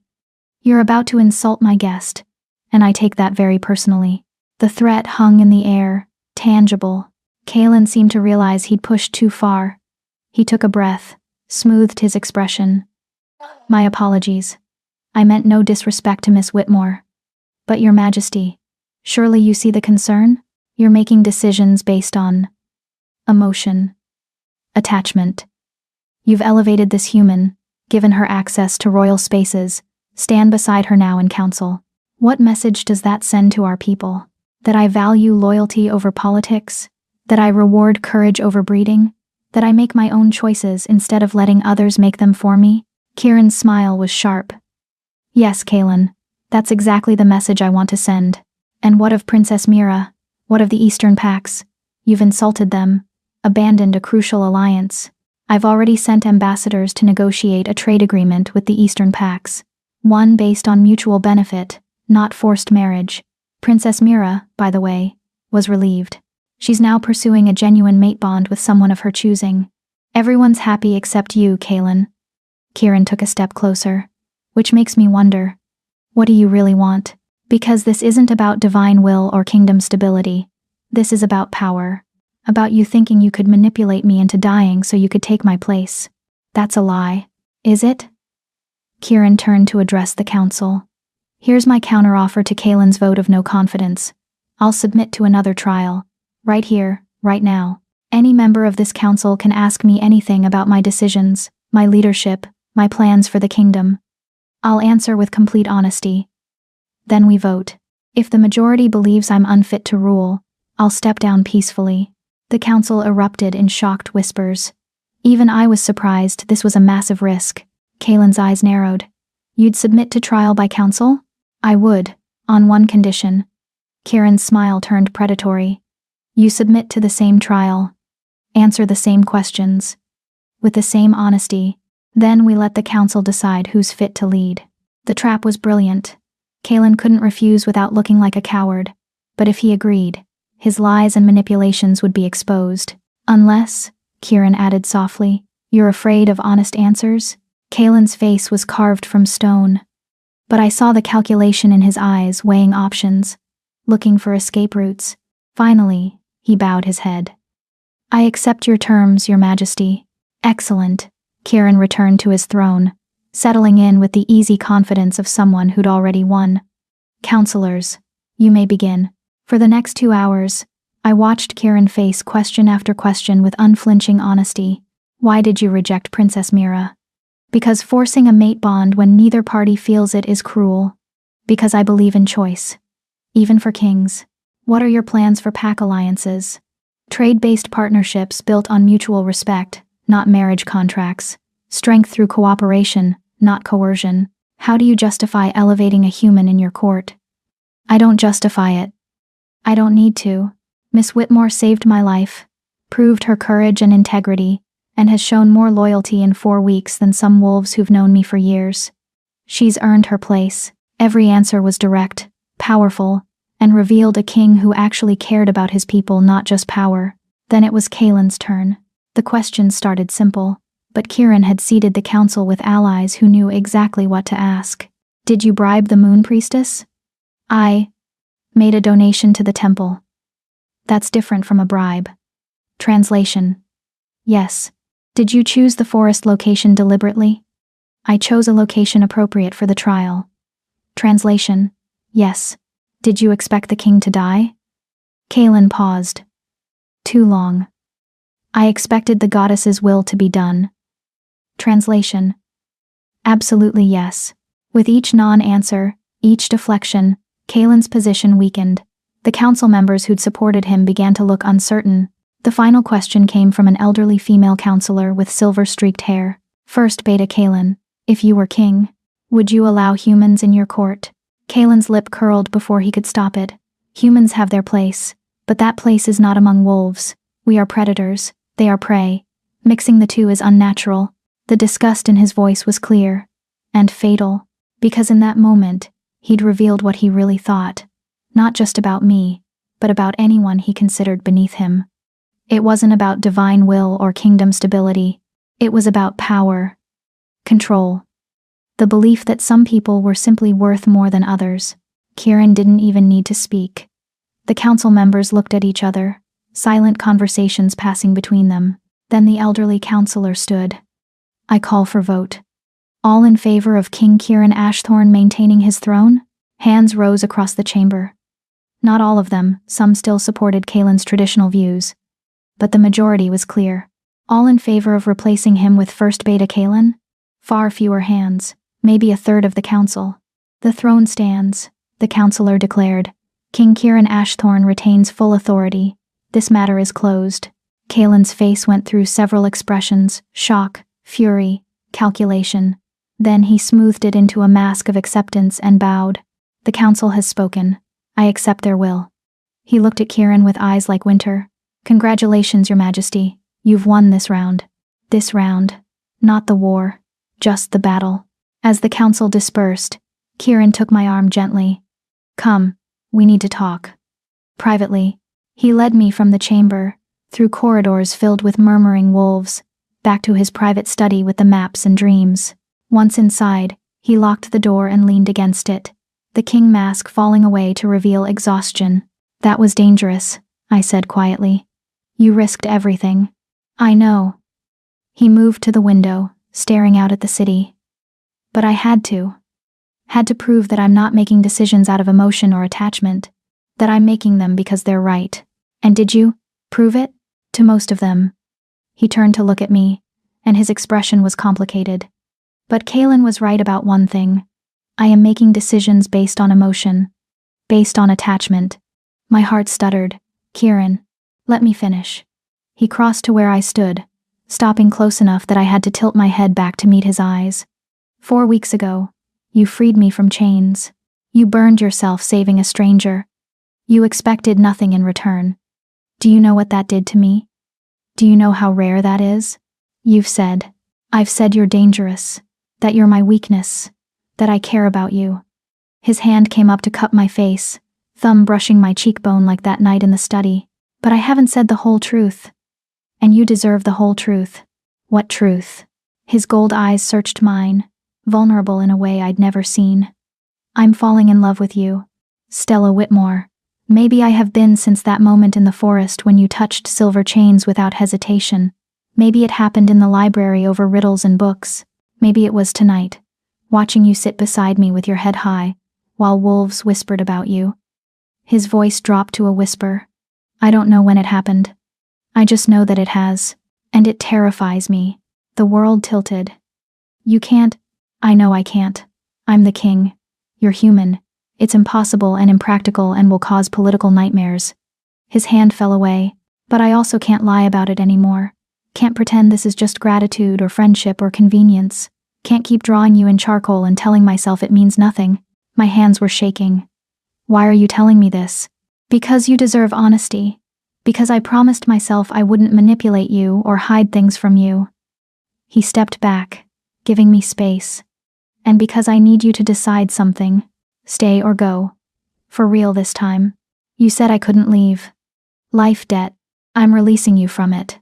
The words came out firm, final. Right now, the debt is paid. You're free to go wherever you want. I'll give you gold, safe passage, anything you need. Or, he swallowed hard. Or you can stay. Knowing what I just told you. Knowing that if you stay, this becomes complicated and dangerous, and probably impossible. You're asking me to choose. I'm giving you a choice. Maybe the first real choice anyone's given you. His smile was sad. What do you want, Stella? Not what you think you should do. Not what's practical. What do you actually want? I looked at him, this wolf king who'd confessed his feelings, knowing it might drive me away. Who'd given me freedom knowing I might use it to leave. Who'd stood beside me in council and defended my worth to people who thought I had none. And I realized something that should have terrified me. I'd fallen too. Somewhere between the riddles and the library and the midnight conversations. Somewhere between the moment he'd pressed my hand to his chest and said, "You are not broken," and the moment he'd drawn me in charcoal because he couldn't get me out of his mind. I'd fallen for a king who saw me as more than human or weak or invisible. But there was a problem. A massive, devastating problem that Kieran didn't seem to realize. I can't give you what you need, I said quietly. I'm human. Kieran. I can't shift. I can't be a true mate. I can't give you heirs. My voice broke slightly. I'm barren. I always have been. It's why my family. I took a shaky breath. You're the Alpha King. You need a queen who can give you children, can bond with your wolf, can strengthen your bloodline. I can't do any of that. I don't care. You should care. Your kingdom can have laws changed, can adopt heirs, can adapt. He moved closer again. Stella, do you think I haven't thought about this? Haven't wrestled with every practical reason why this is impossible? But here's what I keep coming back to. I've spent my entire life doing what's practical, what's expected, what serves the kingdom, and it made me mystellable, made me into someone I didn't recognize. His hand found mine, the scarred one, and held it gently. Then you appeared, and for the first time in years, I felt like myself again. Like Kieran, not just the king. Like a person who mattered beyond his crown. That's not love, that's escape. It's both. His smile was soft. You're my escape and my reality. My weakness and my strength. My impossible choice that somehow feels like the only choice that matters. Tears burned my eyes. This won't work. The court, your people, Kaelin, they'll destroy us. Let them try. His forehead pressed to mine, that gesture of profound intimacy. But Stella, I need you to tell me. What do you want? If nothing else mattered, no politics, no practicality, no fear, what would you choose? And there it was. The question that unraveled me, because the answer was simple and terrifying and true. You, I whispered. I'd choose you. His breath caught. Say it again. I'd choose you, Kieran. Even though it's impossible. Even though it's dangerous. Even though I should run as far and fast as I can. I pulled back to meet his eyes. I'd choose you. Every time. For a moment, neither of us moved. Then Kieran's hand slid into my hair, cradling my head, and he looked at me like I'd just given him something infinitely precious. Then stay, he said. Stay and let me figure out how to make this work. Stay and be impossible with me. Stay and... The door burst open. A guard stood there, breathing hard, face pale. Your Majesty, there's been an incident. Princess Mira, the Eastern Pack princess, she's been attacked. They're calling it an assassination attempt, and they're saying... He swallowed hard. They're saying it was ordered by you. The world stopped. Kieran went very still. Then... What? The Eastern Packs are mobilizing. They're demanding you present yourself for trial. They're saying you tried to kill the princess to prevent the alliance from being revived. The guard's eyes flicked to me. And they're saying your attachment to the human is proof you've lost your mind. Kaelin's final move. Of course, if he couldn't take the throne through a vote, he'd take it through war. Kieran's hand fell away from me. The king replaced the man in seconds, shoulders straightening, expression hardening, the weight of the crown settling back into place. Summon the council. Send ambassadors to the Eastern Pax. I want everyone who can confirm Princess Mira and I had an amicable parting brought forward, and find out who actually ordered the attack. His voice was steel. Someone's trying to start a war. I want to know who. The guard nodded and fled. Kieran turned to me, and the anguish in his eyes broke my heart. I have to go, have to deal with this, have to prove I'm not insane, not a would-be murderer, not. He cupped my face one last time. Stay here, in the study. Don't go anywhere. Kaelin will use this chaos to make a move against you, I know it. Just stay, please. Kieran, I love you, he said urgently. I meant it. Whatever happens next. I meant every word. Then he was gone, leaving me alone in the study with maps and dreams, and the echo of a confession that had just made everything infinitely more complicated. I sank into a chair, my hands shaking. He loved me. I loved him, and the world was about to tear us apart. Chapter 5. The Exile. I waited in Kieran's study for 3 hours. Then the door opened, and it wasn't Kieran who entered. It was Commander Lyris, the ice-blonde enforcer who'd brought me to Thornhold in the first place. Her expression was carefully neutral, but I saw something in her eyes that made my stomach drop. Pity. Miss Whitmore, she said quietly. Please come with me. Where's Kieran? The king is in emergency council. The situation with the Eastern Pax is deteriorating rapidly. She stepped aside, gesturing to the corridor. He's asked me to escort you somewhere safe. Something about her tone set off alarms. Safe where? Please, Miss Whitmore. This will be easier if you cooperate. I stood, my legs unsteady. I want to see Kieran. I want to hear this from him. That's not possible right now. Why not? Lyris's jaw tightened. Because seeing you is exactly what Kaelin wants. He's arguing to the council that the king's judgment is compromised, that his attachment to you is clouding his decisions, making him vulnerable to manipulation. She met my eyes. Every moment the king spends with you right now is ammunition for Kaelin's case. Surely you see that. I did see it, hated it, but saw it. Where are you taking me? Somewhere away from court. Away from the politics and the danger. She softened slightly. The king wants you protected, Stella. This is how he's chosen to do it. I followed her through corridors that seemed darker than before, down staircases that descended into parts of the fortress I'd never seen. We emerged in a courtyard where a carriage waited simple, unmarked, with 2 guards I didn't recognize. Get in, Lyris said.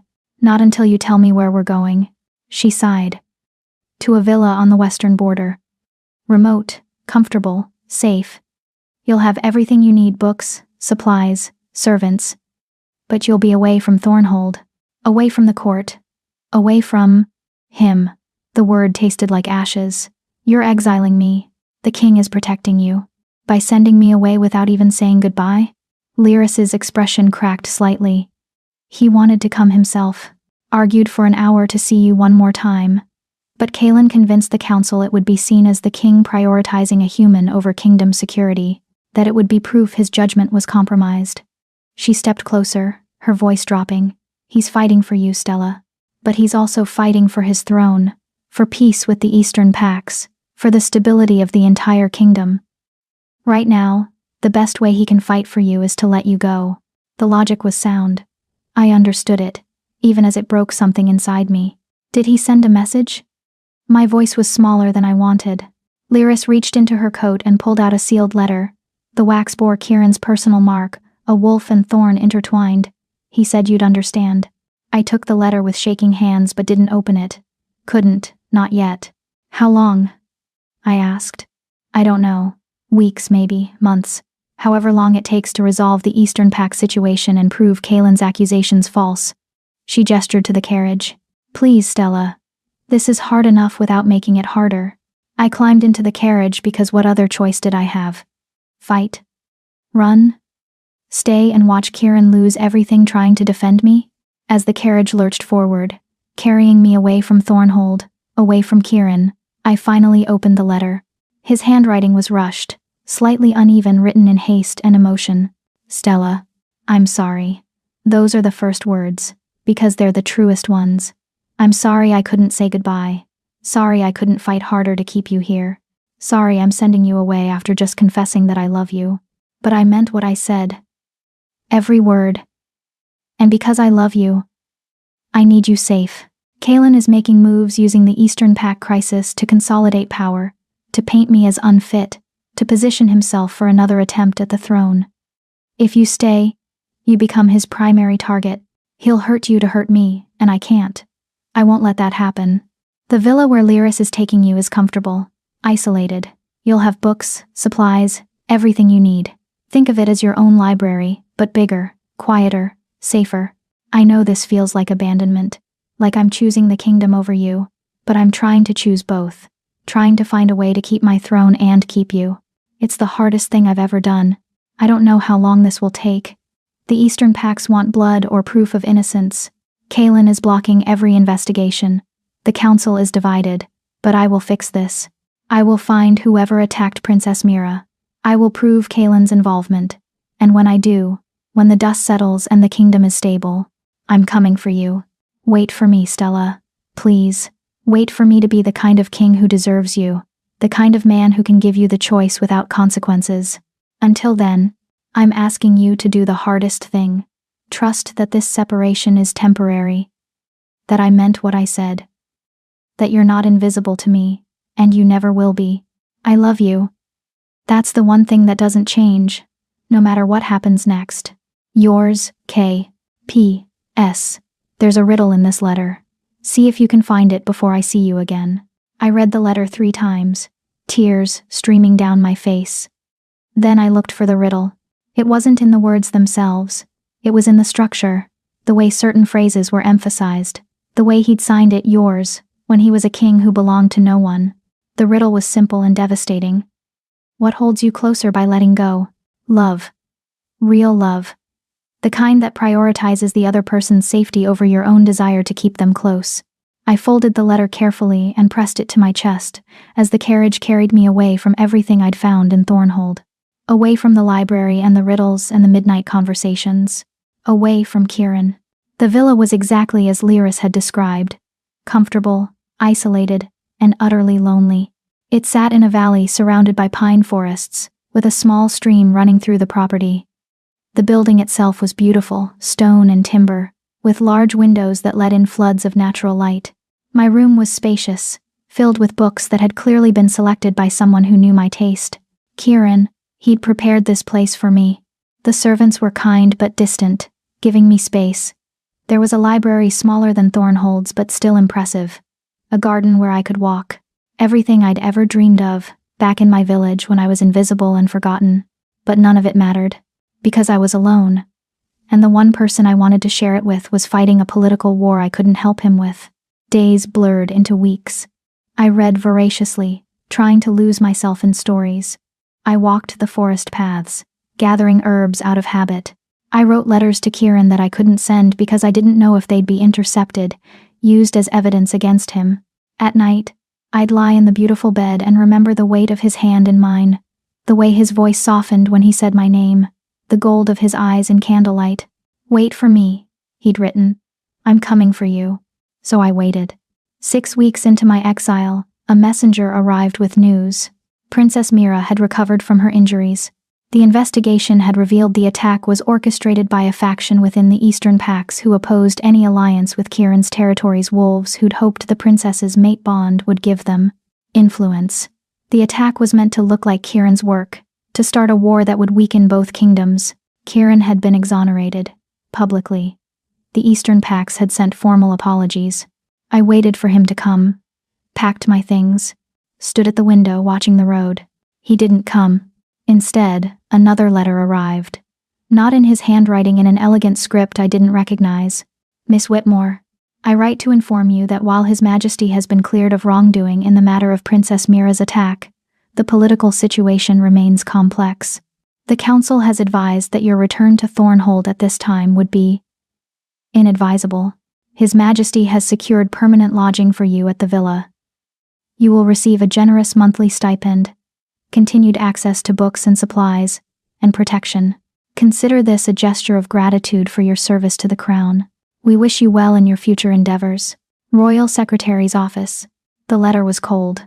Official. It didn't mention Kieran by name, didn't mention love or riddles or promises. It read like a dismissal. I crumpled it in my fist, rage and heartbreak warring in my chest. This wasn't Kieran's voice. This was... What? The council? Kaelin? Someone trying to keep us apart? Or was it Kieran himself, realizing that keeping me was too complicated, too damaging to his rule? No. I refused to believe that. Refused to believe the man who'd pressed his forehead to mine and said, "I love you," would send a cold, bureaucratic dismissal. But weeks turned into months, and no other letters came. No visits. No word. Just the comfortable prison of the villa, and the growing certainty that I'd been wrong, that his love had been real, but ultimately not strong enough to overcome the weight of the crown. A year passed. I measured it in seasons: the autumn leaves falling, winter snow blanketing the valley, spring buds emerging, summer heat returning. Time moved strangely here, like the villa existed outside the normal flow of the world. I built a life. Small, quiet, hollow. I taught the villa servants to read. Turned out 3 of them had always wanted to learn. I cultivated an extensive herb garden. I wrote stories that no one would ever read, filling journals with words just to keep my mind occupied. I had everything I'd dreamed of back in my village. Books, peace, freedom from judgment. And I'd never been more mystellable. Because freedom without love was exactly what I'd told Kieran it would be. Just another cage. The servants tried to cheer me, brought me favorite foods, suggested activities, worried over me with genuine concern. But they couldn't fix what was broken. Some mornings I'd wake and forget. Just for a moment. Forget where I was. Forget why. Then reality would crash back. And I'd have to force myself out of bed. Force myself to care about another day in this beautiful, lonely exile. I stopped looking at the road. Stopped hoping. If Kieran was coming, he would have come by now. It was late spring, 13 months after I'd left Thornhold, when travelers stopped at the villa. A merchant caravan heading north, asking permission to camp on the property. The servants granted it, and that evening, I heard laughter and music from their campfire. Real, genuine joy. I couldn't remember what that sounded like. I walked down to their camp, drawn by curiosity, or maybe just desperate for new voices, new faces, something to break the monotony. They welcomed me warmly, humans and a few wolves traveling together, trading goods across territories. They shared their fire, their food, their stories, and that's when I heard it. "Did you hear about the Alpha King?" one of the merchants said, warming his hands over the flames. "Word is he's getting married, finally." My blood went cold. "What?" "Yeah, next month. Big ceremony in Thornhold. He's marrying some princess from the Northern Pax, Lady Isadora, I think. Supposed to be a strategic alliance. Solidify his rule and all that." The merchant shrugged. "About time, really. Kingdom needs heirs." The world tilted. I stood abruptly, mumbling an excuse, and walked blindly back to the villa. Married. He was getting married. To someone who could give him everything I couldn't. Someone who could shift, could bond with his wolf, could bear his children. Someone appropriate for a king. I made it to my room before the sobs came great, heaving things that tore through me like claws. I collapsed on the bed, pressing Kieran's letter to my chest, the one I'd kept all this time. "I love you. That's the one thing that doesn't change." But it had changed. Or maybe it had never been strong enough in the first place. I cried, until there were no tears left. Then I lay in the darkness, staring at nothing, feeling nothing except the hollow ache where hope used to live. Maybe this was better. Maybe this was the clean break we'd needed. He'd move on, marry someone suitable, rule his kingdom. I'd stay here with my books and my garden and my empty life. We'd both survive. We just wouldn't be happy. But survival was better than nothing, right? Better than the pain of wanting something impossible. I told myself that lie until dawn came. And when morning arrived, I made a decision. I would go to Thornhold, to the wedding. Not to stop it, I wasn't that foolish or that cruel, but to see it with my own eyes, to watch him marry someone else, to have that final, brutal closure, to say goodbye to the impossible thing I'd let myself want. The servants protested, said it was a bad idea, begged me to reconsider, but I was done hiding, done waiting, done hoping for something that was never going to happen. If Kieran Ashthorne was getting married, I would witness it. I would see him happy, or at least settled. And then I would finally, let him go, even if it destroyed me. The journey to Thornhold took 5 days. I traveled with the merchant caravan, anonymous in their midst. Just another traveler heading to the capital for the royal wedding, the event of the decade, everyone said. Shops were preparing special goods, inns were already fully booked, the entire city would be celebrating. Everyone, except me. We arrived 3 days before the ceremony. The city was transformed, banners everywhere, flowers on every corner, a buzz of excitement in the air.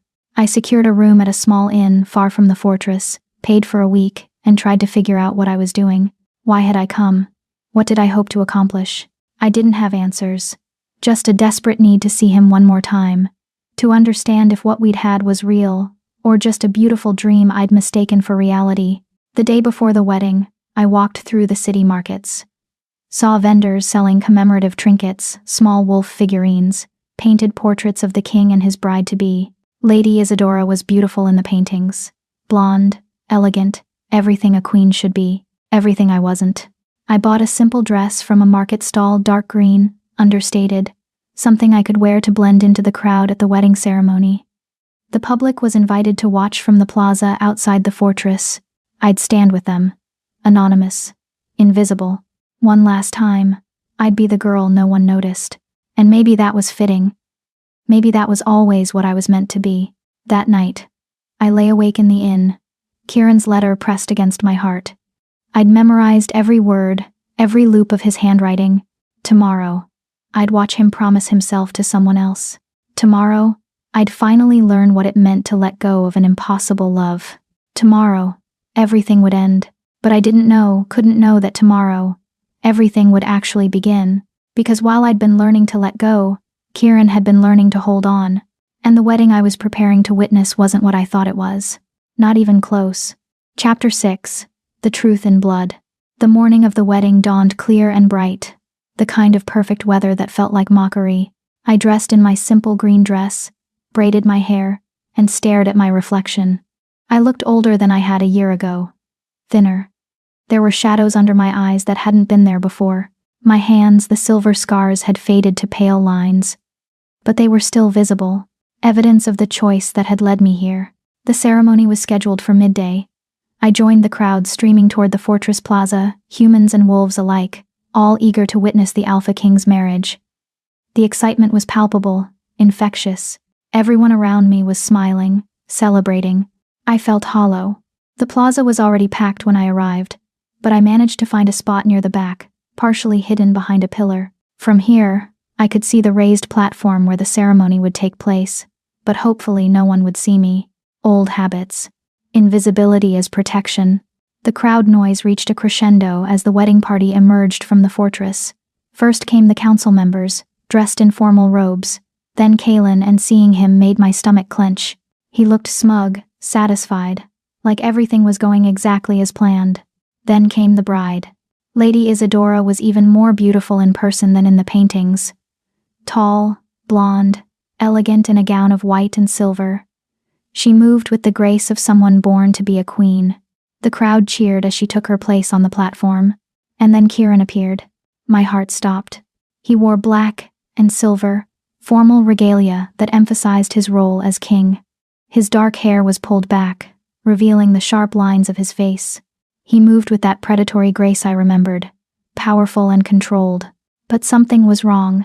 His expression was empty, not happy, not sad, just blank, like he was going through motions, performing a role. His gold eyes scanned the crowd without really seeing anyone. This wasn't a man in love. This was a man fulfilling an obligation. The ceremony began. A moon priestess different from the one Kalen had bribed. I noted, stepped forward to perform the rites. Her voice carried across the plaza, speaking of bonds and destiny, and the sacred union of alpha and mate. I should look away. Should leave. This was torture. Watching him promise himself to someone else. But I couldn't move. Couldn't breathe. Could only stand there and watch my heart break in real time. The priestess began the bonding ritual, the part where the couple would exchange vows, bite each other's wrists to mingle blood, create the mate bond that would tie them together forever. Kieran extended his hand to Isadora. She took it, smiling, and that's when I saw it. His other hand, hidden at his side, was clenched into a fist so tight his knuckles were white. His jaw was tense, and his eyes, those gold eyes, held something that looked like resignation mixed with grief. He didn't want this. Whatever political calculation had led him here, he didn't want this. The priestess raised her hands to begin the final blessing, and then chaos erupted. It happened so fast. Wolves in the crowd suddenly shifted, massive beasts with foam at their mouths and madness in their eyes. Not natural shifters. These were rabid, controlled somehow, their movements jerky and wrong. They launched themselves at the platform. The crowd screamed, scattering in all directions. I was shoved backward, nearly trampled, but managed to grab the pillar for support. Through the chaos, I saw Kieran shift instantly, his wolf massive and black, putting himself between the attackers and Isadora. But there were too many, at least a dozen rabid wolves converging on the platform from all sides. This was an assassination attempt, coordinated, planned, and I knew who was behind it. My eyes found Kalen. He stood at the edge of the platform, and while everyone else looked shocked or terrified, he looked focused. Watching. Waiting to see if the wolves would succeed. If Kieran would die, leaving the throne open. The rabid wolves were tearing through the guards. One of them got past Kieran's defenses, lunging for the platform where Isadora stood frozen in terror. I didn't think, didn't plan, just moved. I grabbed a fallen guard's silver dagger, felt the familiar burn against my palm, and threw myself into the chaos. A rabid wolf turned toward me, jaws opening, and I drove the dagger up into its throat. It collapsed, and I yanked the blade free, spinning to face the next threat. Stella, Kieran's voice human again, having shifted back. He was staring at me like I was a ghost, like he couldn't believe what he was seeing. "Behind you!" I screamed. He turned, just as another rabid wolf lunged. He caught it midair, snapping its neck with brutal efficiency. But there were more coming. Too many. I fought my way toward the platform. Not because I had any delusions about being useful, I was human, weak. Nothing compared to these wolves.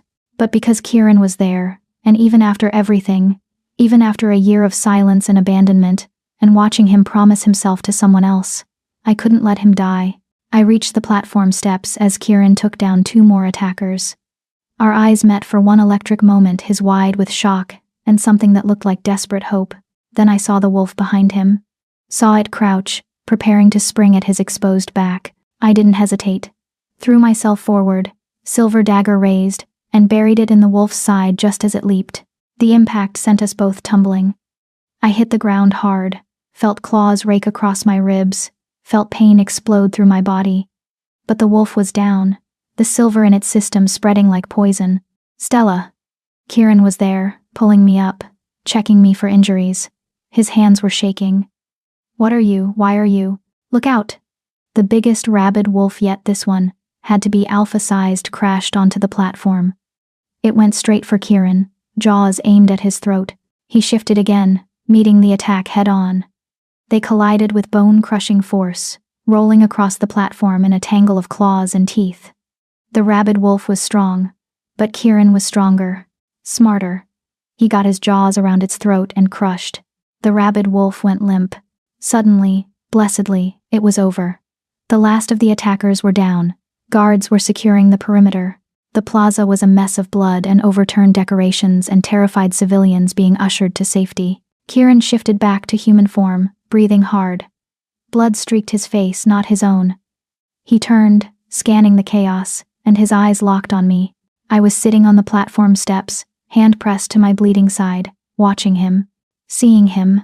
Really seeing him for the first time in a year. He looked like hell. Exhausted. Haunted. Nothing like a man who'd just been about to marry for love. "Stella." He said my name like a prayer, like a curse, like he couldn't quite believe I was real. You're here. You're actually here. The words stuck. What could I say? I came to watch you marry someone else because I'm apparently a masochist? But I didn't get the chance to say anything because suddenly Kaelin was there, crossing the platform with quick strides. Your Majesty, thank the goddess you're safe. This attack was orchestrated by you, Kieran said flatly. Kaelin's mask of concern slipped. Just for a second. That's a serious accusation. It's the truth. Kieran's voice was cold, deadly. You've been consolidating power for over a year, pushing me toward this marriage, isolating me from anyone who might question your influence. And now, conveniently, an assassination attempt right before I complete a bond that would tie me permanently to a mate you selected. Lady Isadora was the council's choice. Lady Isadora, came a shaky voice, was told she was saving the kingdom. Everyone turned. The bride forgotten in the chaos stood pale and trembling, but her eyes were clear. First Beta Kaelin came to me 6 months ago, said the king was unstable, compromised by his attachment to a human, said the only way to save the kingdom was for me to marry him, to provide stability. She looked at Kieran. I'm sorry, Your Majesty. I thought I was doing my duty. I didn't realize I was part of a scheme. Kieran's expression softened slightly. You were manipulated, Lady Isadora. As was I. How convenient, Kaelin said, his voice turning sharp. That Miss Whitmore appeared at exactly the right moment to play hero. Almost like this entire attack was staged to make the king look strong and make me look guilty. I didn't stage an attack where innocents died, Kieran snarled. That's your method, Kaelin. Collateral damage in service of ambition. Prove it. Gladly. Kieran gestured to the guards. Arrest First Beta Kaelin on suspicion of treason. Hold him until we've interrogated every wolf involved in this attack. I guarantee they'll lead back to him. Kaelin's composure cracked completely. In an instant, he shifted a sleek silver wolf, deadly and fast. He lunged, not for Kieran, but for me. The closest target, the weakest, the one whose death would hurt Kieran most. I saw his jaws open, saw death coming, and couldn't move fast enough. Kieran's black wolf slammed into Kaelin mid-leap, intercepting him. They crashed to the platform in a savage tangle of fur and fury. No strategy now, just rage. Kieran was bigger, stronger, but Kaelin was desperate. They tore at each other with savage intensity, blood spattering the white platform. Then Kieran got his jaws around Kaelin's throat, not crushing, but holding, a dominance position. Submit or die. For a long moment, neither moved. Then Kaelin went limp. Submission. Kieran held him there for 3 more seconds, making sure the council saw, making sure everyone understood who had won. Then he released and shifted back to human form, standing over Kaelin's wolf with absolute authority. You lose, Kieran said quietly. You lose because you thought power was something you could steal. But real power, the kind that lasts, is given freely by people who trust you. His eyes swept the crowd. I've made mistakes, pushed away people I cared about because I thought it would keep them safe, made choices that benefited the kingdom at the expense of my own humanity. But I'm done compromising, done pretending, done letting fear dictate my decisions. He turned to look at me, and the entire plaza seemed to hold its breath. A year ago, Kieran continued, his voice carrying to every corner. A human woman freed me from chains. She burned her hands on silver, expecting nothing in return. She saw me at my weakest and chose mercy. Then I brought her here, let her into my life, and discovered something terrifying. I fell in love with her. Gasps rippled through the crowd. I couldn't breathe. I sent her away because I thought it would protect her, protect my throne, protect the kingdom. But all it did was make us both misstellable. He stepped toward me, closing the distance. Stella Whitmore, I'm sorry. I'm sorry I let you believe I'd moved on.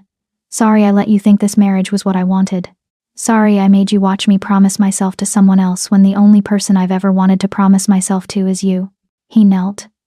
The Alpha King knelt in front of me, in front of the entire city, covered in blood and utterly sincere. This wedding was arranged by Kaelin, a trap designed to bind me to someone who could be controlled, who would give him access to the throne. I went through with it because I thought, if I played his game, gathered evidence, I could finally end his scheming once and for all. But I never intended to complete the bond.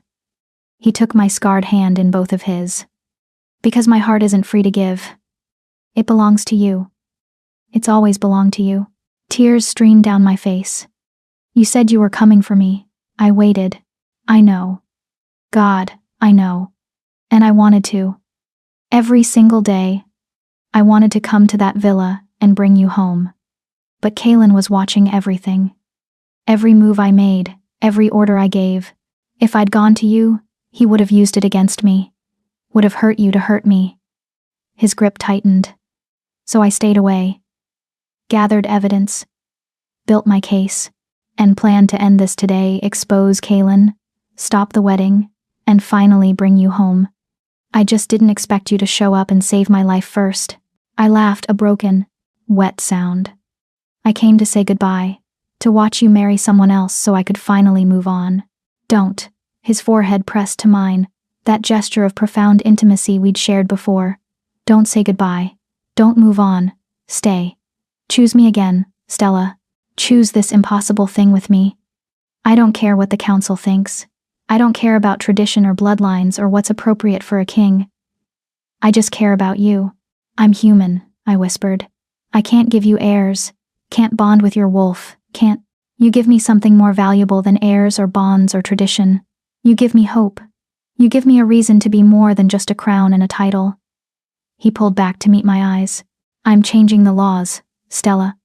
Already started the process. Laws about human rights in wolf territories. Laws about consent in mate bonds. Laws about who can be chosen as a royal consort. It's going to take time. And there will be resistance. But I'm doing it. For you. For us. For every person who's been told they don't matter because they don't fit the traditional mold. I cupped his face in my hands, feeling the scrape of stubble, the warmth of his skin. You really love me. More than anything. More than the throne. More than my own life. He smiled that genuine, transformative smile I'd missed so desperately. I would have burned the entire kingdom down for you. Still would, if it came to that. That's dramatic. I'm a dramatic person. You'll have to get used to it. Around us, the crowd had gone completely silent. Watching. Waiting. This was the Alpha King, declaring his love for a human woman in the most public way possible. It was unprecedented. Shocking. Revolutionary. Then someone started clapping. Slow, steady. I looked up to see Commander Lyris standing at the edge of the platform, a small smile on her usually severe face. About damn time, she said. Others joined.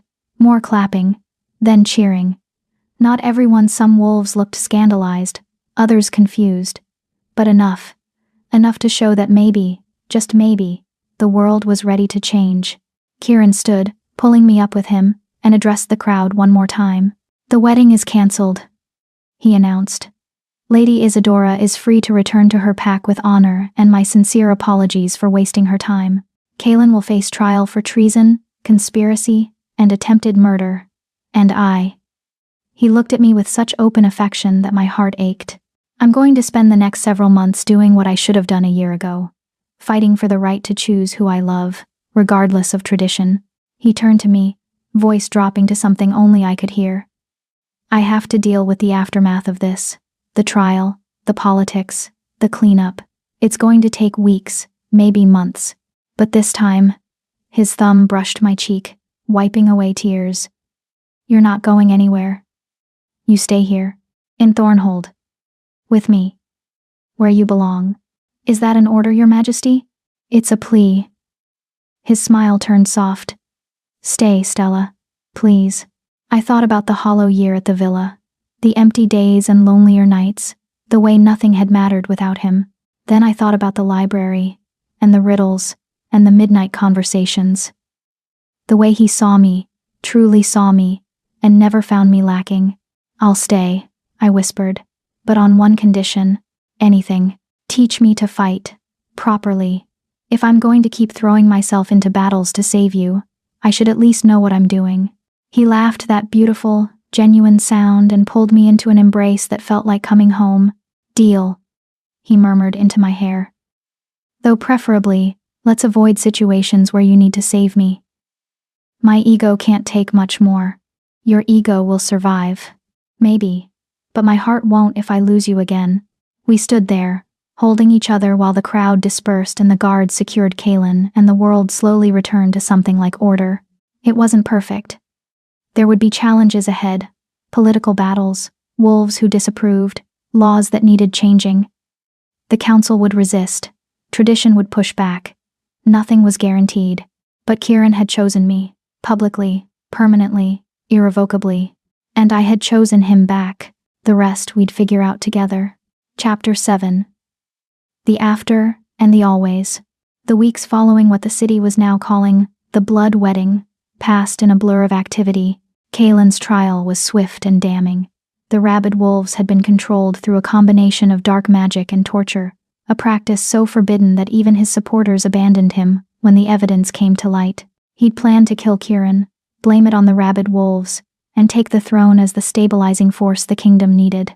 He was sentenced to life imprisonment in silver chains, a poetic justice that Kieran took no pleasure in, but didn't prevent either. "Some people," he'd said quietly, watching the sentence carried out, "only understand power. He chose to use it for cruelty. Now he'll understand what it feels like to be powerless." Lady Isadora returned to her pack with generous compensation and a formal apology. She'd sent a letter a week later. "Thank you for not completing a bond neither of us wanted. I hope you find happiness with your human. She seems fierce. You'll need that." The council had been complicated. Some members welcomed the proposed law changes, saw them as progressive, necessary evolution. Others resisted fiercely, calling them a degradation of wolf culture and tradition. But Kieran was patient, relentless. He presented case after case, precedent after precedent, wearing down opposition through sheer determination and careful politics. And through it all, I stayed. Not in the tower this time. Kieran had moved me into rooms adjacent to his own, a suite with a connecting door that we kept perpetually open. "So I can prove to you every single day that I'm not sending you away again," he'd explained. The court whispered, "Of course." Some in scandal, others in approval. But Kieran had made his stance clear. I was under his protection, his choice, and anyone who had a problem with it could take it up with him directly. Surprisingly few people did. I fell back into the rhythm we'd had before library mornings, afternoon councils, where I now sat beside him as an official advisor that had caused an uproar until Kieran pointed out I'd literally saved his life twice, and maybe that earned me a seat at the table. Evenings in his study, talking over maps and dreams and plans for a kingdom that valued all its people, not just the powerful ones. And the riddles. Always the riddles. We'd resumed our game with an intensity that bordered on obsessive. It was how we communicated truths we couldn't always say aloud. How we processed the trauma of the separation. How we reminded each other we were real, present, together. One evening, 3 months after the blood wedding, I was curled in Kieran's study reading when he entered with an odd expression on his face. "I have something for you," he said, crossing to his desk and pulling out a small wooden box. I set my book aside. Should I be worried? Possibly. He sat beside me, the box in his hands. "Open it." Inside was a ring. Simple silver band with a small wolf carved into it, howling at a crescent moon. It was beautiful in its simplicity, no jewels, no ostentation. Just craftsmanship and meaning. "Kieran, it's not what you think," he interrupted quickly. "I mean, it is, but it's also not. Let me explain." He took a breath. "The council is never going to approve a formal marriage. Not in my lifetime, probably. The laws are changing, but slowly. Years, maybe decades before a human can legally be a royal consort." My heart sank. "I know. I've accepted that. But here's the thing." He took the ring from the box, holding it up to the light. "There are laws, and then there are promises. Laws can be changed by councils and votes. Promises?" He met my eyes. "Promises bind stronger than any law. Outlast any kingdom. Can't be broken by anything, except the people who make them." The riddle. The very first riddle I'd told him, all those months ago. "What is stronger than steel, yet cannot be seen?" I whispered. "A promise." He took my left hand, my scarred, silver-burned hand. "Stella Whitmore, I can't give you a legal marriage. Can't give you a crown or a title the council recognizes. Can't promise you an easy life or acceptance from everyone or anything resembling normal, but I can promise you this. He slid the ring onto my finger. Perfect fit. I promise to choose you. Every single day. For the rest of my life. I promise to fight for laws that protect you, honor you, give you the rights you deserve. I promise never to send you away again, never to let politics or duty come between us, never to forget that you are the person who saved me not just from chains, but from becoming someone I hated. Tears streamed down my face. I promise to love you when it's easy and when it's hard, he continued. When the council approves and when they resist. When the kingdom celebrates us and when they condemn us. I promise to be your partner, your friend, your impossible choice that somehow became inevitable. His voice softened. I can't marry you in the eyes of the law, but in the eyes of every god and goddess that matters, in the truth of my heart, you are my mate, my choice, my always. I couldn't speak, could only stare at the ring on my finger, at this man who'd found a way to give me everything that mattered even when the law said he couldn't. Stella? His voice held a tremor of uncertainty. Say something.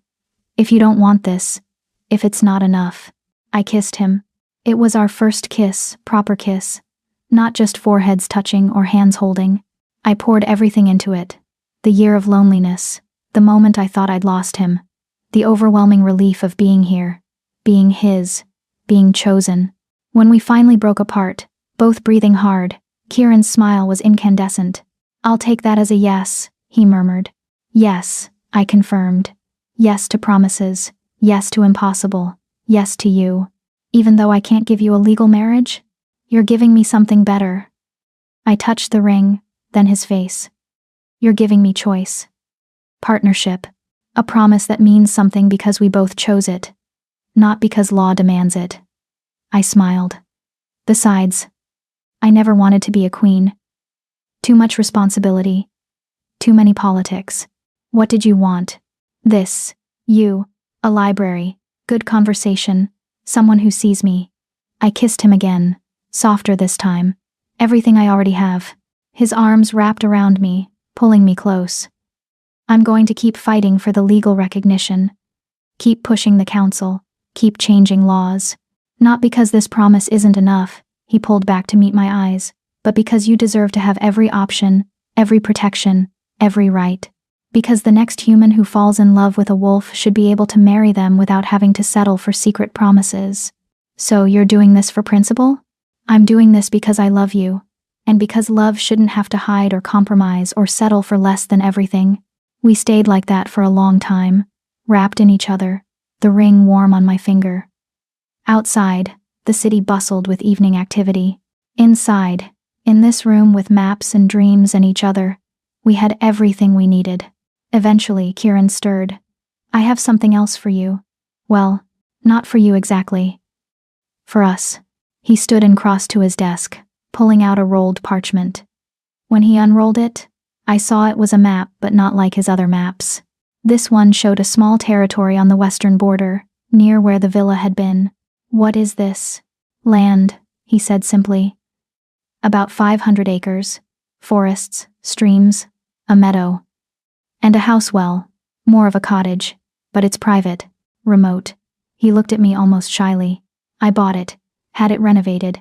It's ours, yours and mine, a place where we can go when the crown gets too heavy, when we need to remember we're people, not just positions. I stared at the map, overwhelmed. You bought us a house. I bought us freedom, within the limits of what's possible. He sat beside me again. I can't leave the kingdom, can't abandon my responsibilities, but I can take breaks, weeks at a time, even. And when I do, I want to spend them with you, away from court, away from politics, just us. A place where you're not the king, a place where I'm just Kieran, and you're just Stella, and we can figure out what that means without the weight of a kingdom watching. It was perfect, impossible and practical at the same time. When can we go? I asked. His laugh was warm. Eager to escape already? Eager to see what our life looks like when it's just ours. Soon, he promised. After Kaelin's sentencing is finalized. After the first round of law changes passes. After... I pressed my finger to his lips, stopping him. After is always going to exist, I said quietly. There's always going to be one more thing, one more responsibility, one more reason to wait. So let's not wait. I met his eyes. Take me there. This weekend. 3 days away from the kingdom. 3 days of being just Kieran and Stella. Can you do that? He searched my face, then nodded slowly. Yes. Yes, I can do that. Good. I kissed him again, this time with promise and heat, and the weight of everything we'd survived to get here.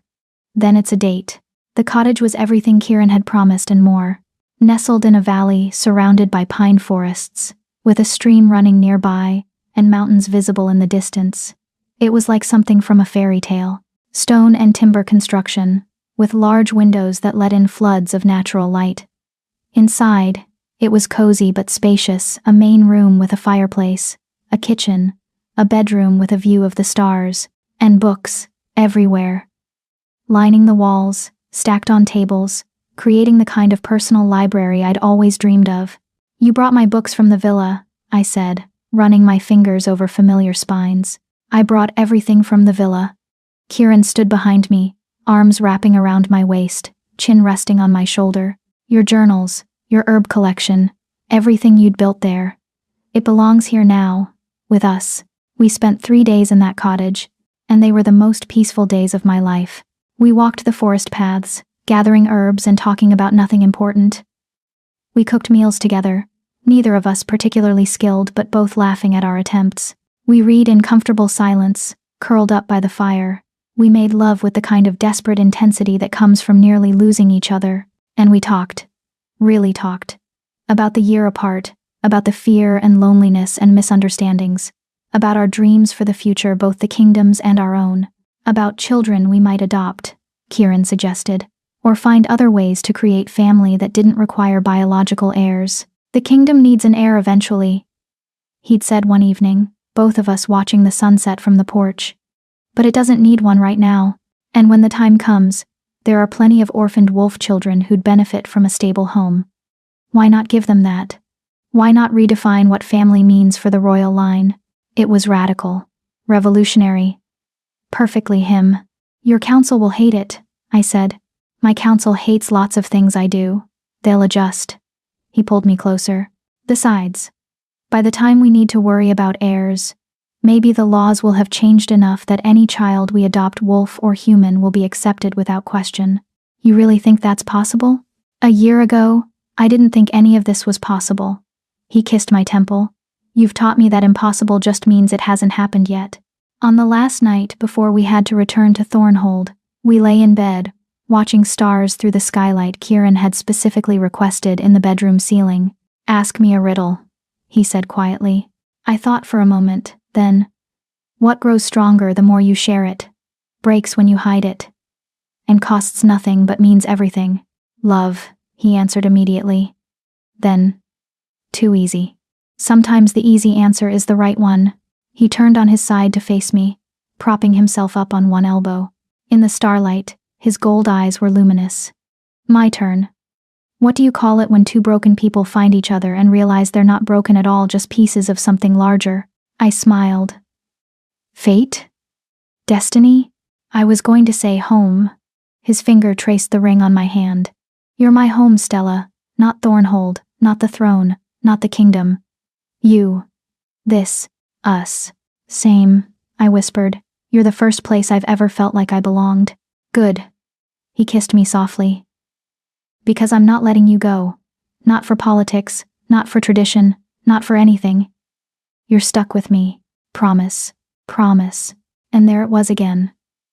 That word that bound tighter than chains, outlasted kingdoms, meant everything. We fell asleep tangled together, the ring on my finger catching starlight, two people who'd chosen each other against all logic and sense and were somehow, impossibly, happy. Returning to Thornhold was harder than leaving had been. The moment we entered the fortress, the weight of responsibility settled back onto Kieran's shoulders. I could see it in the way he straightened, in the mask that slipped over his features. But now, at least, he didn't have to carry it alone. The council meetings resumed. The law changes continued their slow progress. There were setbacks, wolves who left the kingdom rather than accept human integration, packs who protested the erosion of traditional values. But there were victories too, small ones at first, then larger. A human was appointed to a minor governmental position. Mixed couples were granted legal recognition in 2 territories. Schools began teaching histories that included human perspectives, not just wolf conquests. Change was slow, frustrating, often felt like trying to move a mountain with a teaspoon. But it was happening. 6 months after the blood wedding, Commander Lyris came to me with an unusual request. "The human settlements need a liaison," she said. "Someone who understands both worlds. Someone the humans will trust and the wolves will respect." She studied me with those sharp eyes. "It's not an official position yet, the council is still debating the exact authority and scope, but it's a start. A way for you to be more than just the king's partner." I'd been expecting this. Kieran and I had discussed it, the need for me to have my own role, my own purpose beyond being the person he loved. "What would it involve?" I asked. "Mediating disputes, advocating for human rights in council, building bridges between communities." She smiled slightly.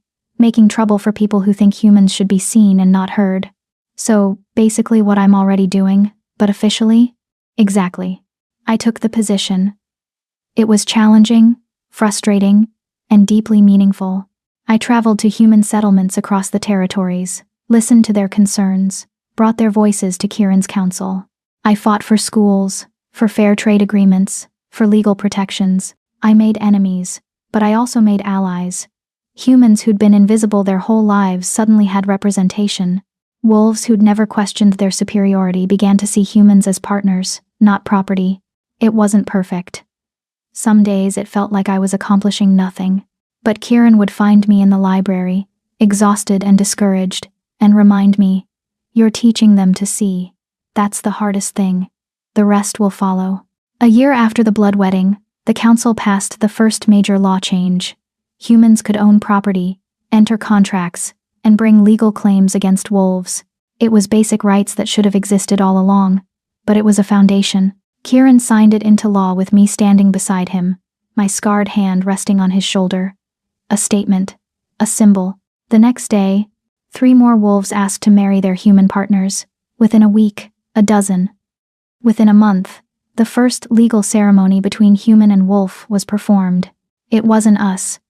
The council still refused to extend marriage rights to royalty, too worried about bloodlines, succession, the sanctity of the throne, but it was progress.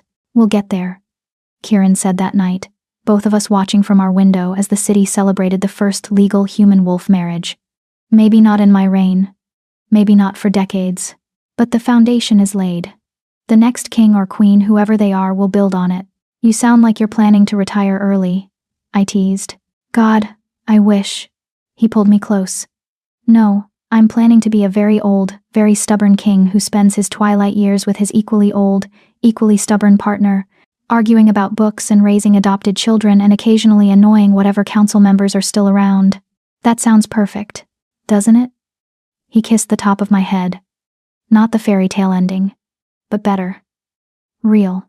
And that was the truth of it. This wasn't a fairy tale. There was no magical transformation that fixed everything, no curse broken by true love's kiss, no happily ever after that solved all problems. There was just us, choosing each other every day, fighting for a better world while building our own small corner of happiness, making promises we kept and mistakes we learned from in a life that felt, impossibly, like it was ours. 2 years after the blood wedding, on the anniversary of the day I'd freed Kieran from chains, he brought me back to that forest clearing. "Why are we here?" I asked as we walked through the pines. "You'll see."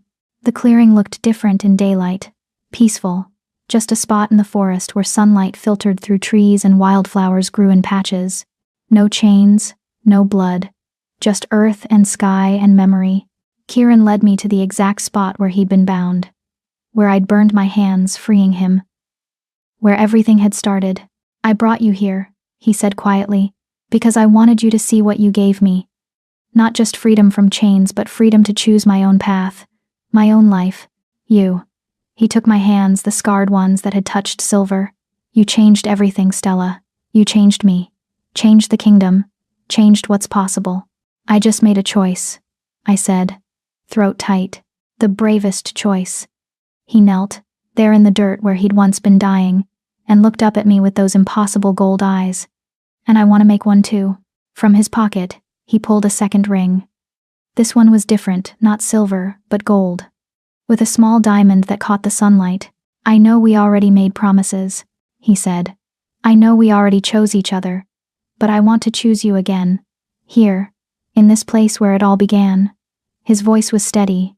Sure, the council still won't recognize it. The law hasn't changed that far yet. But I don't care, because this isn't for them. This is for us. Tears streamed down my face. Stella Whitmore, will you marry me? Not legally, not officially, but truly. Will you let me spend the rest of my life proving that you are the single best choice I ever made? I pulled him to his feet and kissed him with everything I had: love and gratitude, and the overwhelming certainty that this impossible thing we'd built was real. Yes, I said against his lips. Yes, and always yes. He slid the ring onto my finger, beside the promise ring. They sat together, symbols of everything we were, and everything we were becoming. We were married that evening by the moon priestess who testified against Kaelin, a woman who believed in love over law. She performed the ceremony, in a private clearing, with only Commander Lyris and a handful of trusted friends as witnesses. It wasn't legal. Wouldn't be recognized by the kingdom. Didn't change our official status at all. But when Kieran took my hand and said, "I choose you," and I repeated it back, "I choose you," it felt more binding than any law could ever be. We spent our wedding night at the cottage, tangled together under the stars, speaking promises and riddles and truths.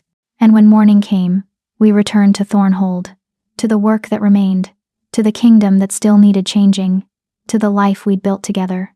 It wasn't perfect, but it was ours, and that was enough.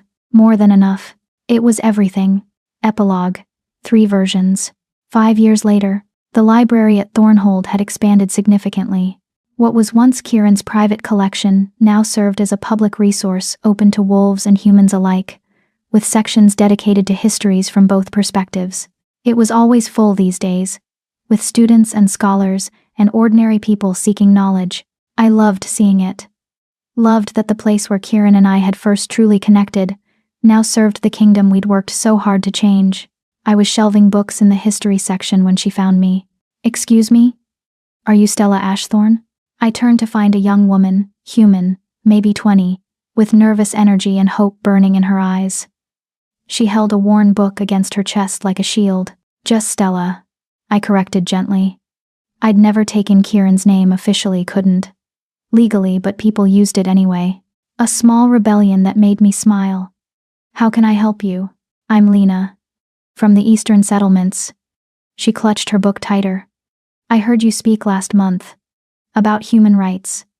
About how change is possible. About," she swallowed hard, "about loving someone who's different from you and making it work anyway." I set down my stack of books, giving her my full attention. "I did say those things. I need advice." The words tumbled out in a rush. "There's a wolf in my settlement. He's not from any local pack, kind of a loner, I guess. We've been talking for months, and I think..." Her cheeks flushed. "I think I'm falling in love with him, but everyone says it's dangerous. That wolves can't really love humans, that he'll hurt me eventually, that I'm being stupid." "What do you think?" I asked quietly. "I think he sees me, really sees me, not as prey or as lesser or as anything except me." Her eyes shimmered. "But I'm scared. What if everyone's right?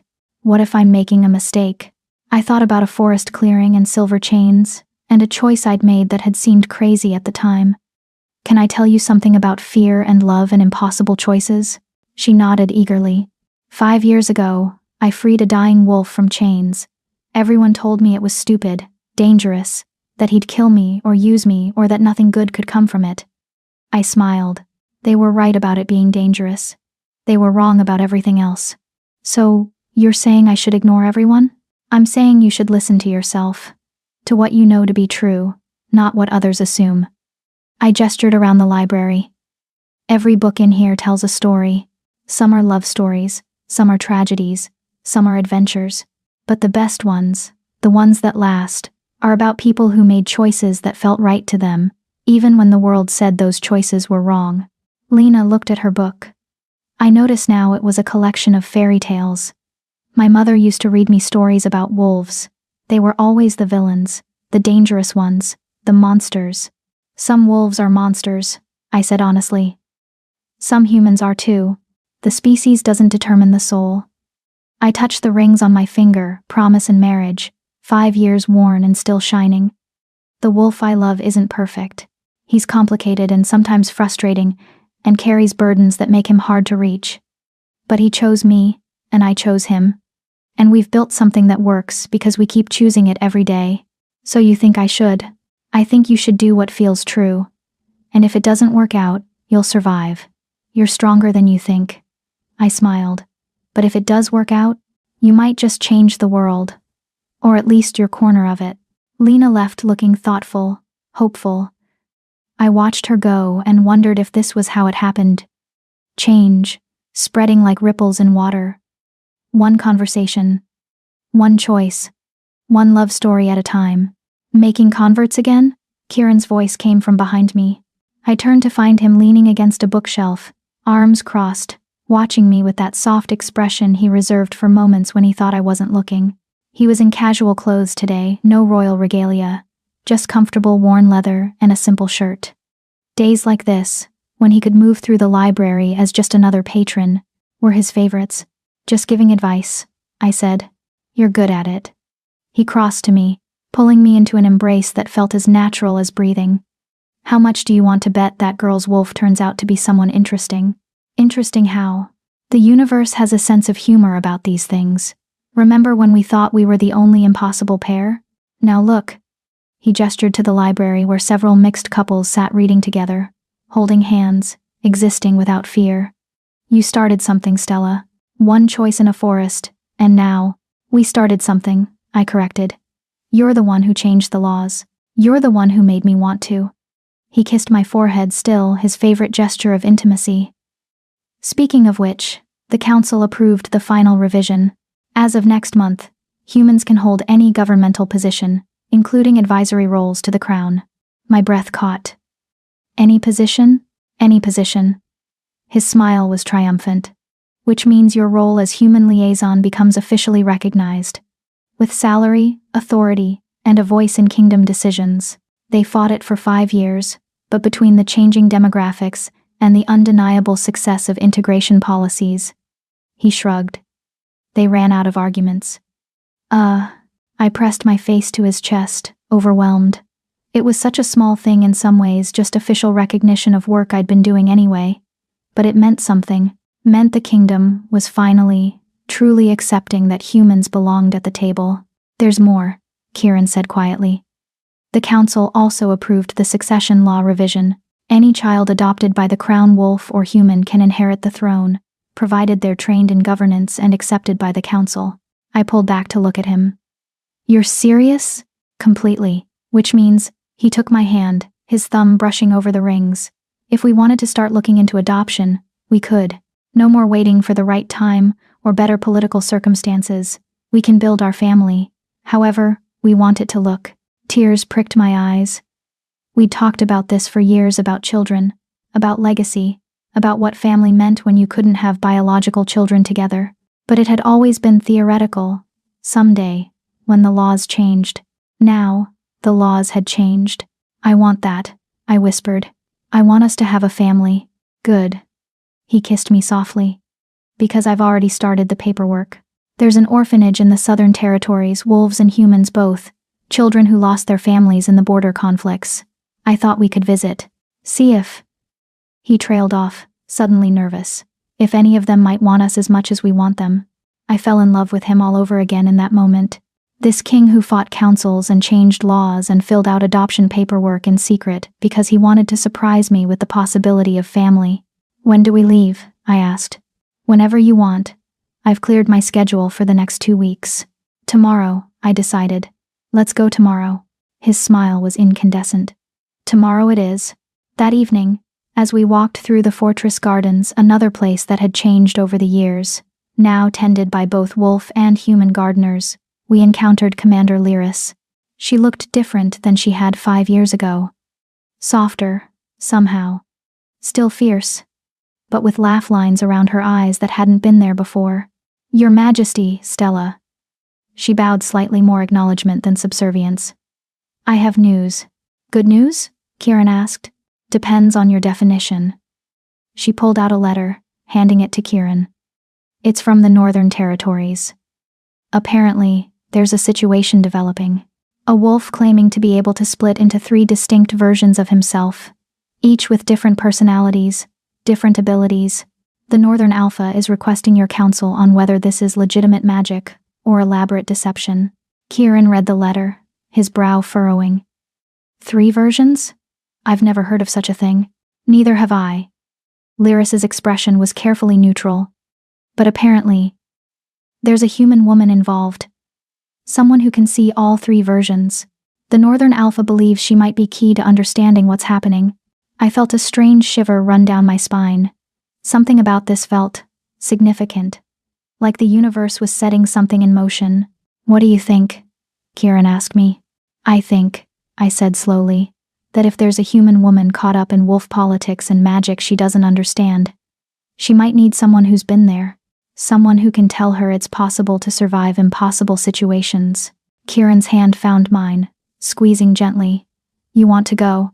"I think we should. After the orphanage visit.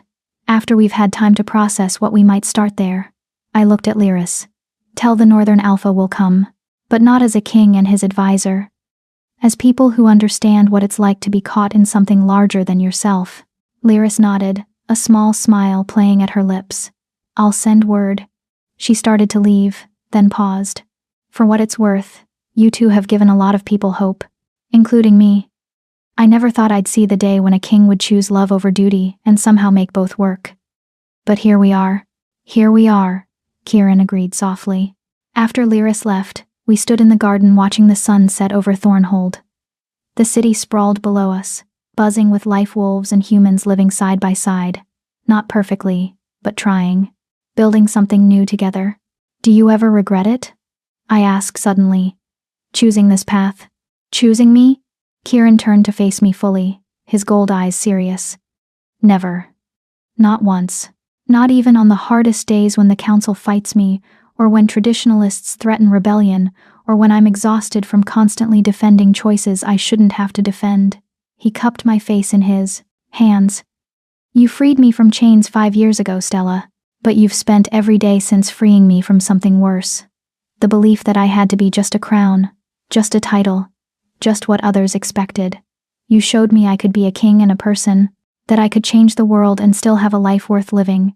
"We did that together," I said. "We did that together," he agreed. "And we'll do the rest together too. The adoption, the trip north, whatever comes next.